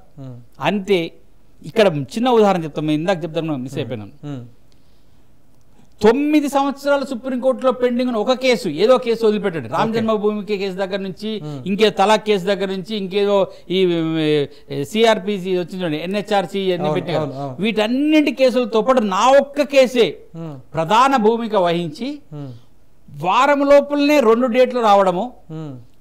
మరొక విషయం నాకు తెలిసింది నేను చెప్తున్నాను, మీరు ఈ మన డిబేట్ చూస్తున్న ప్రతి ఒక్క జడ్జి న్యాయమూర్తులు కూడా సుప్రీంకోర్టులో ఒక తీర్పు రిజర్వ్ అయిన తర్వాత, ఏదైనా ఒక తీర్పు రిజర్వ్ అయిన తర్వాత 7 రోజులు, 15 రోజులు, 30 రోజులు, 45 రోజులు ఈ టైం ఫ్రేమ్ లో ఆర్డర్స్ వస్తాయి. జాగ్రత్తగా వినండి. అవును అవును అవును. కానీ మీ రిజర్వ్ అయినాక తొందరగా వచ్చేసి దట్ ఈజ్ ఇక నా పేరు A4 అంట. నా పేరు వద్దులే, ఎందుకు నా మతం అవమానం అవుతుంది. That is A4. అక్కడ ఆర్డరు, మళ్ళా ఆర్డర్కి ముందు క్షణాలు మీరు ఊహించండి, ఒక తెలంగాణ ముఖ్యమంత్రి మీద ఆరోపణల కేసులో అదే తెలంగాణ ప్రభుత్వం విచారణకు అడుగుతుందా, వా వా షబాష్ అని ఆయన అనడం. నేను బకరాగా కూర్చున్నా అక్కడ అదే కోట్ల. ఎవరన్నారు అట్లనే? గవాయ్ గారా? గవాయ్ గారు. ఈజ్ ఇట్ తెలంగాణ ప్రభుత్వం ముఖ్యమంత్రి కూడా ఈ కేసులో దోషిగా ఉన్నాడు. అదే కేసును తెలంగాణ ప్రభుత్వం విచారించమని అడుగుతుంది. అబ్బా, మీ తెలంగాణ ప్రభుత్వం ఎంత న్యాయానికి కట్టుబడుతుంది అని చెప్తే నేను అనుకున్నా, అబ్బా నా బిస్కెట్ అదైపోయిందిరా, కంపెనీ వచ్చేసిందిరా అనుకున్నా. ఎందుకంటే మళ్ళీ విచారణకు వచ్చింది అనుకో, నిజాలని చెప్పి ఒక్కొక్కటి చేసిన తప్పులు చెప్పి నేను కూడా చెర్లపల్లికి పోయి, మీకు అర్థం కాలేదు, నేను ఢిల్లీ నుంచి రాగానే ప్రిపేర్ అయిపోయినా. నేను చెర్లపల్లి పోవడము, నాకు కాళ్ళకి ఆపరేషన్ అయింది మొన్న, నేను మెడికల్ కి అడగడము, తర్వాత ఇంకా నాకు సామాన్లు తెచ్చియడము, లీగల్ కు. మరి ఏం సార్, ఒక జడ్జి ఏమంటుండంటే, అంత స్వచ్ఛమైన తెలంగాణ రాష్ట్రమా మీ పరిపాలన, మీ ముఖ్యమంత్రిని కూడా మీరు విచారించమని చెప్పి అడుగుతున్న స్వచ్ఛమైన మంత్రులా మీరు అంటే ఆ వచ్చేస్తారు, పో చేసుకోపో, తీర్పు చెప్పుకొని నిజాయితీగా విచారణ పూర్తి చేసుకొని రాపో, రేవంత్ రెడ్డి రాపో గురుస్వామి అని అంటాడేమో అనుకోని నేను సంతోషపడ్డా. కానీ అక్కడికి నా 6 సెన్స్ దెబ్బ కొట్టింది. నేను మాట్లాడే ఛాన్స్ రాదేమో, వెళ్ళిపోయినా బెమ్మట లాడ్జిలో కూర్చొని ఇది జరిగినాయి గవాయ్ గారు, ఇది కాదు అసలు జరిగింది ఇది, రేపు నువ్వు తీర్పు ఇస్తావో ఇవో ఇవన్నీ పరిశీలించి తీర్పు అని చెప్పి లెటర్ రాయడం, 5 గంటలకు ఇన్వాల్వ్ వేయడం. మీకు తెలుసు, నాకు తెలుసు, ప్రభుత్వ కార్యాలయాల్లో ఇన్వాల్వ్ లో ఇచ్చిన లేఖ ప్రధాన ముఖ్య అధికారికి CEO అందాలంటే 3-4 రోజుల టైం పడుతుంది, 7 రోజులు టైం ఫ్రేమ్ పడుతుంది. తపాల్లో వచ్చిన లెక్క స్క్రీనింగ్ అయ్యి బెంచ్ అలాట్మెంట్ అయ్యి, బెంచ్ అలాట్మెంట్ రిజిస్ట్రీ ఎన్రోల్ చేసి ఆ టాపిక్ కంటెంట్ చేసి CJIకి ఇచ్చే గ్యాబ్లోనే తీర్పు వచ్చేసి. బా, ఇంత కథ ఉందా దీనికి? ఏం సార్ మరి, బిస్కెట్లకు ఆశపడ్డా నేను, నాకు రాని బిస్కెట్లు ఇప్పుడు బిస్కెట్లు తీసుకుంటున్న ఈ ముఖ్యమంత్రులకు దక్కకుండా ఉండాలని. ఒకటైతే చేసిన పాపం ఎట్లా నేను చేసినా నాతో పాటు వాళ్ళకి శిక్ష పడాలని ఒక పాపం అయితే, నన్ను నేను శిక్షించుకోవడానికి కూడా సిద్ధపడ్డ ఏకైక A4 నేను. A4 కానీ A4 మీరు A4నే సార్. దాని తర్వాత తెలుసు నేను ద్రోహం చేసినని, నేను దొంగనని. నువ్వు రికార్డులు నువ్వు కొట్టేపించుకుని నువ్వు నాతో నువ్వు తప్పించుకునేవు. కానీ నాకు తెలుసు ప్రజాస్వామ్యానికి వ్యతిరేకంగా నేను ఒక ఎమ్మెల్యే ఒకటి అడగకుండా పోయినా, వాడు కూడా బుద్ధిగా గడ్డి తిని నాదంటే వదిలిపెట్టి, వాడు కూడా బుద్ధి గడ్డి తిని 5 కోట్ల ఓకే ఈజీ రమ్మనడము, ఆ తర్వాత ట్యాపింగ్ చేసి ఆఫీసర్ల ద్వారా పట్టుబడ్డ, మళ్ళీ తర్వాత వచ్చి వాళ్ళని పట్టియడం పక్కన పెడితే నేనైతే తప్పు చేసినట్టే కదా సార్. ఇప్పుడు మత్తయ్య గారు, ఇప్పుడు మీకు అన్ని దారులు మూసుకుపోయినాయి కదా. ఇప్పుడు సుప్రీంకోర్టు మీ కేసును కొట్టేసింది, మీకు క్లీన్ చిట్ ఇచ్చేసింది, మీరు లేరు ఈ కేసులో వెళ్ళిపోయి అలా కొట్టింది. హైకోర్టు 2016 ఇచ్చింది. ఇప్పుడు మళ్ళీ నేను పోయి ఆ కేసులో ఇంప్లీడ్ అవుతా, ఎట్లా? ఇంకా మీకు దారులు లేవు కదా, ఎట్లా పోతారు మీరు ఇప్పుడు? ఓకే సార్, అయిపోయింది కదా. మీరు నేను చెప్పినాక మళ్ళీ మీ దానిలోకి వస్తాను. ఈ ఊహించుకొని లేఖ రాసిన తర్వాత, నా లేఖ పైన డిసైడింగ్ చేసుకుని లేఖ చూసిన తర్వాత జడ్జిమెంట్ ఇస్తే అది ఆయన మనసాక్షికి ద్రోహం అవుతుంది. గవాయ్ గారికి సిజేఐకి. కానీ దానికంటే ముందు ఈ లేఖ యొక్క ఇంటెన్షన్ ఎవరెవరికి తగిలిందో వాళ్ళకి తగిలింది. మీకు చెప్తున్నా, ఇప్పటి వరకు నా కేసులో న్యాయ సాయం అని చెప్పి కేసీఆర్ కో లేకపోతే జగన్ కో అడిగితే కూడా వాళ్ళు నో అది మాకు తెలియదు అన్నోళ్ళు ఆ లేఖ రాసిన తర్వాత మేము కూడా సాయం చేస్తాం, మా లాయర్లు ఉన్నారు, మీ లాయర్లు ఉన్నారు, వాళ్ళు సిపిఎం పార్టీలు ప్రజా సంఘాలు అన్న నిజమే నాన్న లేఖలన్నీ నిజమైతే మేము సాయం చేస్తామని చెప్పి ప్రతి ఒక్కరు ముందుకు వచ్చారు. అంటే అర్థమైంది వాళ్ళకు అంత ఉంది. అందులో ప్రజాస్వామ్య వ్యవస్థలో జరిగిన నేరాన్ని అరికట్టాలని చెప్పి వాళ్ళ యొక్క విలువలు హోదాలు అన్ని వదిలిపెట్టి వాళ్ళు పోరాటం చేయడానికి ముందుకు వచ్చారు. ఈ సమయంలోనే నేనేం చేసిన, నా సెల్ఫిష్ గా నేనంత ఉన్నోని కాదు, నాకు ఏ పార్టీ లేదు, ఏ ప్రజా సంఘాల మద్దతు లేదు. కానీ ఎందుకో లేఖ రాసి అక్కడే ఉండకుండా తీర్పు వచ్చే వరకు ఇంట్లో పోయి వండుకుంటారు ఎవరన్నా. ఇక లేఖ రాసిన ఇంటికో మళ్ళీ ఏంటంటారు, ఇక్కడికి వచ్చేసిన సోమాజీ ప్రెస్ క్లబ్ కూడా ఒక రోజు ముందు బుక్ చేయాలి, అట్లా లెక్కలేదు. మార్నింగ్ బుక్ చేసి 3 o'clock పెట్టిన తర్వాత మళ్ళీ ఒక్కరోజు గ్యాప్ తీసుకున్న మ్యాటర్ టైప్ చేయడానికి ఇమీడియట్ గా ఒక రోజు అంటే ఒక 2-3 కలవడానికి టైం తీసుకున్న మళ్ళీ ఏపీ వెళ్ళిపోయిన ఆ రోజు నైటే. యాక్చువల్ గా ఆ రోజు నా మ్యారేజ్ డే రోజు ఇంట్లో వండుకొని వెళ్ళిపోతుంది చెప్పి మా చెల్లెలు వాళ్ళందరూ అన్నారు, ఇది ఎంతకంటే ముఖ్యం రా బాబు, మేము ఇంకా మ్యారేజ్ ఇంకా చేసుకోవచ్చు అని చెప్పి మ్యారేజ్ డే నైటే బస్ ఎక్కిపోయి విజయవాడలో దిగి 2 గంటలకు ప్రెస్ మీట్ అనగానే 10:30కు జనరల్ గా ఇక్కడ చెప్తున్నావు అంటే ఏ విధంగా వ్యవస్థలు మేనేజ్ చేయని కోర్టులు నువ్వు విమర్శిస్తున్నావు కదా, నువ్వు కట్టుబడి ఉంటావా అంటే నా లేఖ టేబుల్ మీదకి చేరక ముందుకే 7 రోజుల తర్వాత మీరు ఎప్పుడైతే ఏపీకి పోయి ప్రెస్ క్లబ్ బుక్ చేసి మీరు ఈ ప్రాసెస్ స్టార్ట్ చేసి ఇక్కడ తీర్పు రావాలి. అంతేగా సార్, నాకు తెలియదు. ఈ స్పీడ్లోనే అక్కడికి వెళ్ళిపోవడం. మామూలుగా ఈ రోజు కేసు ఉందనుకో సార్, ముందు రోజు అడ్వకేట్లకు సమాచారం వస్తే రేపు 11 గంటలకు మీరు ఆ కేసులో ఉండండి, మీది నెంబర్ వస్తుందని చెప్పి. మా అడ్వకేట్ కూడా తెలియదు ఆ రోజు తీర్పు వస్తుందని. 10 గంటలకు స్క్రోలింగ్ రావడము, అవును, ఎన్టీవీ రాజు అన్న నాకు పంపడము, వాటి దిశ నేను షాకే మా మేడం పంపుతాము, ఐ డోంట్ నో అని చెప్పి ఆమె అనడము, yes now I'm checking it is there అనేటప్పుడు అడావుడిగా ఆమె వెళ్ళిపోవడము, 11 గంటలకు తీర్పు రావడం. ఇది భారతదేశ న్యాయ వ్యవస్థ చీఫ్ జస్టిస్ తో సహా ప్రేరేపితమయ్యాడు. ఇన్ఫ్లుయెన్స్ చేశారు 2 రాష్ట్రాల ముఖ్యమంత్రుల సపోర్ట్ తోటి, డైరెక్ట్ గా కూటమి సపోర్ట్ తోటి చంద్రబాబు తోటి ఉన్న బీజేపీ, ఇండైరెక్ట్ గా రేవంత్ రెడ్డి నేను RSS ABVP కార్యకర్తలను చెప్పుకుంటే ఇద్దరు సపోర్ట్ ఉపయోగించుకొని ఆ న్యాయ వ్యవస్థలో వీళ్ళిద్దరికి ఉపయోగమైన ఆ లడ్డు కావాలా బాబు అంటే 2 లడ్లు కావాలి ఎవరికి, బీజేపీ. కాబట్టి 2 లడ్లను కాపాడాలి, లడ్డు తీసుకుంటుంది కావాలని చెప్పి వాళ్ళు ఆ తీర్పు ప్రకటింపజేశారు. నేను షాక్ అవ్వాలా ఏడవాలా తెలియక 11 గంటలకే అక్కడ పోయి 2 గంటలకు ప్రెస్ మీట్ వస్తే బాబు ఇది సంతోషమే అని చెప్పాను. అయిన తర్వాత ఇదే న్యాయ వ్యవస్థ పైన తీర్పు ఇవ్వడం అని చెప్పి అక్కడ ప్రెస్ మీట్ పెట్టినా, ఈరోజు కూడా ప్రెస్ మీట్, ఈరోజు వచ్చేసిన. ఇది వాళ్ళు చేసిన వ్యవస్థలను మేనేజ్మెంట్ చేయగలగమని వాళ్ళ సత్తా నిరూపించుకున్నది. అందుకే congrats Chandrababu, congrats Revanth Reddy, the same the dependent, congrats Modi, the congrats beneficiary chief justice. పక్కన పెడితే అస్సలు కేసులో ఈడీ ఎన్ఫోర్స్మెంట్ డైరెక్టర్ కేసులో నేను A4గా ఉన్నా, అదొకటి. అంటే నేను ఏం చేస్తాను అన్నది ఇప్పటి వరకు ఈ రెడ్ హ్యాండెడ్ గా దొరికిన కేసులో FIR లో నేను ఉన్నప్పటికీ కూడా ఆ ACB కోర్టులో నాకు ఎంట్రన్స్ దొరకలేదు. ఎందుకంటే నేను క్వాష్ చేశాము, క్వాష్ పిటిషన్ పెండింగ్ లో ఉంది, నువ్వు ఇక్కడ రావద్దు అని చెప్పి 2 సార్లు అన్నారు. ఎందుకంటే నేను బిస్కెట్ పోయింది కదా, ఇక నేను గెలకాలి కదా. నా గెలుకుడి సెక్షన్ కి ఇప్పుడు 5 మార్గాలు వచ్చినాయి. ఒక్క నా A4 వెనక్కి తెచ్చుకోవడానికి చెప్పి నా ప్రయత్నం. ఇప్పుడు ఈడీ కేసులో కూడా మీరు A4 గానే ఉన్నారు. ఈడీ కేసులో A4 కూడా రోజు వాయిదాలకు పోతున్నాను. అక్కడికి రేవంత్ రెడ్డిని పిలిపిస్తా, అక్కడనే నేరం ఒప్పజెప్పిస్తా. మోడీ కాదు కదా ఎవరు వచ్చిన ఈడీ కేట్లో మేనేజ్ చేయలేరు. Even ED officers also central గవర్నమెంటే కానీ మేనేజ్ చేయలేరు. మేనేజ్ అంటే 2 రకాల మేనేజ్ ఉంటుంది. తప్పును కప్పిపుచ్చి మేనేజ్ చేయలేరు, కానీ తప్పును ఏమంటారు నిర్ధారణ కాకుండా ఆపుకోగలుగుతారు. ఈడీలో విచారణ కొనసాగకుండా ఆగుద్ది, కానీ విచారణ నుంచి తప్పించుకునే మార్గం అయితే ఉండదు. మళ్ళీ చెప్తున్నా, అంటే పోస్ట్ పోన్ అవుతుంది కానీ తప్పించుకోలేరు. ఈవెన్ జగన్మోహన్ రెడ్డి అక్రమాస్తుల కేసు కూడా ఇది కూడా కేసు. అక్కడ నేను రేవంత్ రెడ్డిని చంద్రబాబు ప్రమేయాన్ని ఇరికిస్తా. ACB కోర్టులో ఏదైతే విచారణ ఉంది, బాబు నీ క్వాష్ నువ్వు రావద్దన్నారు కదా, నా క్వాష్ కొట్టేశారు, నేను మళ్ళీ రీఅప్పీల్కి పోతా అని చెప్పి ACB కోర్టులో కూడా నేను ఇన్వాల్వ్ అవ్వడానికి 2వ అవకాశం. 3వ అవకాశం ఏంటంటే, ఎక్కడైతే కేసులో నన్ను లేదని చెప్పిర్రు, రేపు అక్టోబర్ 14 నాడు, అక్టోబర్ 14 నాడు ఇక్కడ మీది ఇది కొట్టేపించుకున్నాం, ACBలోనేమో ఇది ప్రజాప్రతినిధుల కేసు, ప్రభుత్వ ఉద్యోగుల కేసుకి ఇది రాదని చెప్పి వాదనలు వినిపిస్తున్న వీళ్లను ప్రశ్నించడానికి అక్టోబర్ 14 నాడు నా కేసు గురించి చెప్పిరట. నా కేసుతో మీకేం పని రేవంత్ రెడ్డి, నువ్వు అంతా సచ్చిరుడు అయితే ప్రజాప్రతినిధులలో మేము రాము కాబట్టి మా కేసు కొట్టేయాలి అనాలి. లేకపోతే చంద్ర వీరే పోయిండ, నేను కూడా ప్రజాప్రతినిధి, నన్ను కేసు రాదని చెప్పి మీది చూసుకోక మత్తే కేసు కూడా కొట్టేశారని చెప్పి నన్ను ఎందుకు కలుపుకున్నారు? సో మీరు ఇప్పుడు అందులో పోతారా మరి? 100% నన్ను అయితే జడ్జి గారు కూడా అది వేరు, ఆయన ప్రజాప్రతినిధి కాదు కదా, గెట్ అవుట్ అంటే బాగుండు.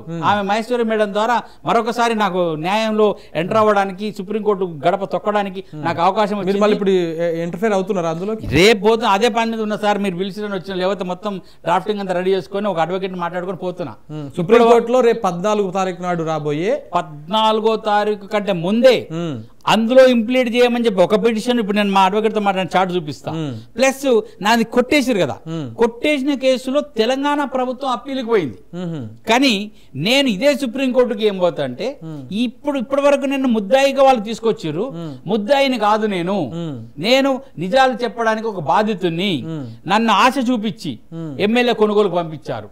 దర్యాప్తు జరిగేటప్పుడు ఈ దర్యాప్తు అధికారులు దొరకకుండా నన్ను కిడ్నాప్ చేసి నన్ను అక్కడ దాచిపెట్టారు. 2 ప్రభుత్వాలు 2 పార్టీలు కూడా నాకు అన్యాయం చేసినాయి. దానితో పాటు మూడో వ్యక్తి మూడో ప్రభుత్వం నా మీద ఫిర్యాదుదారిగా ఉండి ఆ రోజు ఎవరు ఎమ్మెల్యేలు కోల్పోయి ఎమ్మెల్యేల ద్వారా ప్రభుత్వం కోల్పోతా అనుకున్న ఈ ముద్దాయి కూడా ముగ్గురు ముద్దాయిలు కూడా సైలెంట్ గా ఉండి ఈ అప్రజాస్వామికమైన చర్య నేరం జరిగినప్పుడు ముగ్గురు ఒకరి తప్పుదాలు ఒకరు చూసుకొని ముగ్గురు సైలెంట్ గా అయ్యారు. ఈ ముగ్గురిని విచారించండి, ముగ్గురు పాత్రను విచారించండి. ఏసీబీ కొట్టివేయడానికి ఉన్న ఆధారాలు బాబు ఫోరెన్స్ రికార్డు కానీ ఇవన్నీ కానీ ఉన్న ఆధారాలను కొట్టేపించుకొని వీళ్ళ ట్యాపింగ్ చేసుకుందాం వాళ్ళు ఉండడం ఎందుకు? ఈ రెండు కేసులను కూడా సిబిఐ సిబిఐకి అప్పచెప్పాలి తో విచారించండి అని ఒక గాలి పిటిషన్ వేస్తా. ఇప్పుడు నేను చెప్పిన మాటలని గాలి మాటలే, ఎవరెవరు అర్థమవుతారో వాళ్ళకి మాత్రం గదల్లాగా గుండెలు చీల్చిపోతున్నాయి. ఈ గాలి పిటిషన్ ఒకటి రాయడానికి వేస్తా. ఒకటి వీళ్ళ దాంట్లో ఇంప్లిమెంట్ 2 మార్గాలు అక్కడ నాకు. ఇకపోతే ఏసీబీ కోర్టులో ఇక్కడ ఏసీబీ కోర్టులో ఇంప్లీడ్ అవుతా, నాంపల్లి సిటీ సివిల్ కోర్టులో ఈడీ కోర్టులో ఒకటి ఉన్నది, 4 వచ్చేసినాయా. ఇంకొకటి నన్ను విజయవాడ కోర్టుకు తీసుకెళ్ళి విజయవాడ కోర్టులో నేను స్టీఫెన్సన్ ఈ ఓటుకు నోటు కేసు గురించి కలవలేదు, నా క్రిస్టియన్ మీటింగ్ గురించి ఇన్వైట్ చేయడానికి వెళ్ళానని చెప్పి నాతో తప్పుడు అఫిడవిట్ వేయించి ఆ అఫిడవిట్ మీద సిట్ దర్యాప్తు చేయించి ఆ సిట్ పేపర్లు తీసుకొచ్చి ఏపీ లాయర్లు నా క్వాష్ పిటిషన్ కు వేయాలి కదా సార్. నా క్వాష్ పిటిషన్ ఎవరు వేయాలి? నేనే వేయాలి, లేదా ఆ వేసిన లాయర్ నాకు తెలవాలి. నాకు తెలియకుండానే లాయర్ వెళ్ళి క్వాష్ వాదించను కదా, ఎవరు వీళ్ళంతా అని చెప్పి అక్కడ ఒక కేసు వేస్తా. ఎన్ని ఆయుధాలు వచ్చినాయి సార్? నాకు 5 ఆయుధాలు వచ్చినాయి కదా. ఈ 5 ఆయుధాలు 4వ ప్రజాస్వామ్యంలో పాదమైన మీడియా ఉంది, చాలు నాకు. సో ఏదేమైనా ఈ కేసును వదిలిపెట్టను, ఈ కేసులో కొట్లాడతా, అందరికి శిక్ష పడేటట్టు చేస్తా అంటారు మీరు. దాంతో పాటుగా నాకు నష్టపరిహారం మళ్ళీ బిస్కెట్ కనుక్కోండి, నష్టపరిహారం సార్. ఇక్కడ నేనేమంటున్నా, ఇట్లా మీడియా దూరంగా వచ్చి నేను డబ్బులు అడుక్కుంటున్నావా అని అన్నాడు ఒక ఆయన, ఒక పెద్ద మనిషి. నేను డబ్బులు అడగట్లేదు. 9-10 సంవత్సరాలు నన్ను A4 గా వేసి నాకు ఈ దుస్థితి రావడానికి కారణమైన రాజకీయ పార్టీలకు చెందిన వ్యక్తులను వ్యక్తిగతంగా డిఫర్మేషన్ చేసి వాళ్ళ దగ్గర నుంచి నేను తీసుకుంటా. నాకు రావాల్సింది వ్యవస్థలు, ఏసీబీ కోర్టు, అక్కడ AP intelligence court, AP advocate generals, వాళ్ళందరూ కూడా నన్ను వాడుకొని టెక్నికల్ గా నన్ను ఇబ్బందులు పెట్టి పరోక్షంగానో ప్రత్యక్షంగానో నా ప్రమేయం లేకుండా నా ప్రమేయాన్ని వాళ్ళు వాడుకున్నారు. కాబట్టి వాళ్ళతో నష్టపరిహారం అఫీషియల్ గాని లీగల్ గాని వేసి నాకు రావాల్సిన నష్టపరిహారం నేను సాధించుకుంటా. ఒకటి ప్రజాస్వామ్యాన్ని కాపాడడానికి పోరాటం చేసానికి ఒక నాయకుల్లాగా నేను వెళ్ళిపోతా, నాకు జరిగింది చేస్తా. ఇది రాకపోయినా నాకు నష్టపరిహారం ఎవరు ఇవ్వకపోయినా ఆ కేసులో అన్ని కోట్లు లక్షలు పెట్టి వాదించలేకపోయినా సరే ప్రజాస్వామ్యాన్ని కాపాడేందుకు ఈ ఎమ్మెల్యేల ఓట్లు కొనుగోలు ప్రక్రియ ఇక ముందు ఏ రాష్ట్రంలో కూడా ఏ దేశంలో కూడా దేశవ్యాప్తంగా ఎక్కడ కూడా ఏ పార్టీలు కూడా ఈ ప్రక్రియ చేయకుండా ఉండాలంటే దానికి సంబంధించిన ఒక పోరాటం ప్రారంభం చేయడానికి నేను ఒక్కనే అర్హుణ్ణి. ఓకే, మనకు తెలుసు ఎలక్షన్ ముందు ఎలక్షన్ వాచ్ అని చెప్పి ఎన్నికల్లో అక్రమాలు అరికట్టడానికి 2-3 స్వచ్ఛంద సంస్థలు వస్తాయి. అవి అప్పటికప్పుడు వచ్చేసి వెళ్ళిపోతే ఎలక్షన్ కేసు డబ్బులు కూడా ఏమైనా తెలియదు, అవన్నీ కూడా తిరిగి ఏదో లెటర్ రాసిస్తే వాపస్ ఇచ్చేస్తుంది. ఎన్నికల సిస్టమ్ దాన్ని అరికట్టాలంటే ఈ నాకన్నా మంచి నాయకుడు ఎవరు వస్తారు సార్? రైట్. మీ పోరాటం సఫలీకృతం కావాలని మీరు మళ్ళీ ఇంకొకసారి తెలిసి తప్పు చేయకుండా తప్పు జరిగిన దానికి సరి చేసుకోవాలని నేను కూడా మనస్ఫూర్తిగా ఇంకా చేస్తాను సార్. ఇంకా ఇంకెవ్వరు చేయకుండా ఒక చట్టం, ప్రత్యేక చట్టం తీసుకురావాలని చెప్పి నేను ఒక పోరాటం చేయబోతున్నా. అది కూడా నేను రైట్. సో మొత్తానికి మత్తయ్య గారు, జెరూసలం మత్తయ్య గారు, ఆయనకు కోర్టులో ఫ్రీ అంటే ఆ కేసులు కొట్టేస్తే ఆయన ఫ్రీ అయిపోయి సంతోషంగా ఉండాలి వాస్తవానికి. కానీ జరిగినటువంటి తప్పును సరి చేసుకోవడం కోసం నేడు సుప్రీంకోర్టుకైనా పోతా మళ్ళీ కేసుని మళ్ళీ విచారణ చేయాలి, ఎక్కడెక్కడ ఏ రకంగా మేనేజ్ చేసి ఎట్టెట్లా కేసును నీరుగార్చేటువంటి ప్రయత్నం చేస్తూ ఉన్నారో అవన్నీ కూడా మళ్ళీ తీసుకురావాలి, నేను కేసును సజీవంగా ఉంచుతా. సరే, ఇప్పుడు అన్ని మేనేజ్ చేస్తా ఉన్నారు, రకరకాలుగా మేనేజ్ చేసి ఏసీబీ కేసులో నన్ను A4 నుంచి తొలగించరు కావచ్చు, కానీ ఈడీ కేసు ఉన్నది దానికంటే పెద్దది. ఆ కేసులో ఇవాళ తప్పించుకోవాలని చూస్తున్నటువంటి అందరినీ ముద్దాయిలుగా నిలబెడతా నేను. ఓటుకు నోటు కేసు ఇంకా సజీవంగానే ఉంది, దాన్ని ఎవరు కూడా నీరు గార్చలేరని చెప్పేసి మత్తయ్య గారు చెప్తున్నారు. చూడాలి ఏం జరుగుతుంది అనేది. రేపటి డిబేట్లో మళ్ళీ కలుద్దాం. Thank you very much.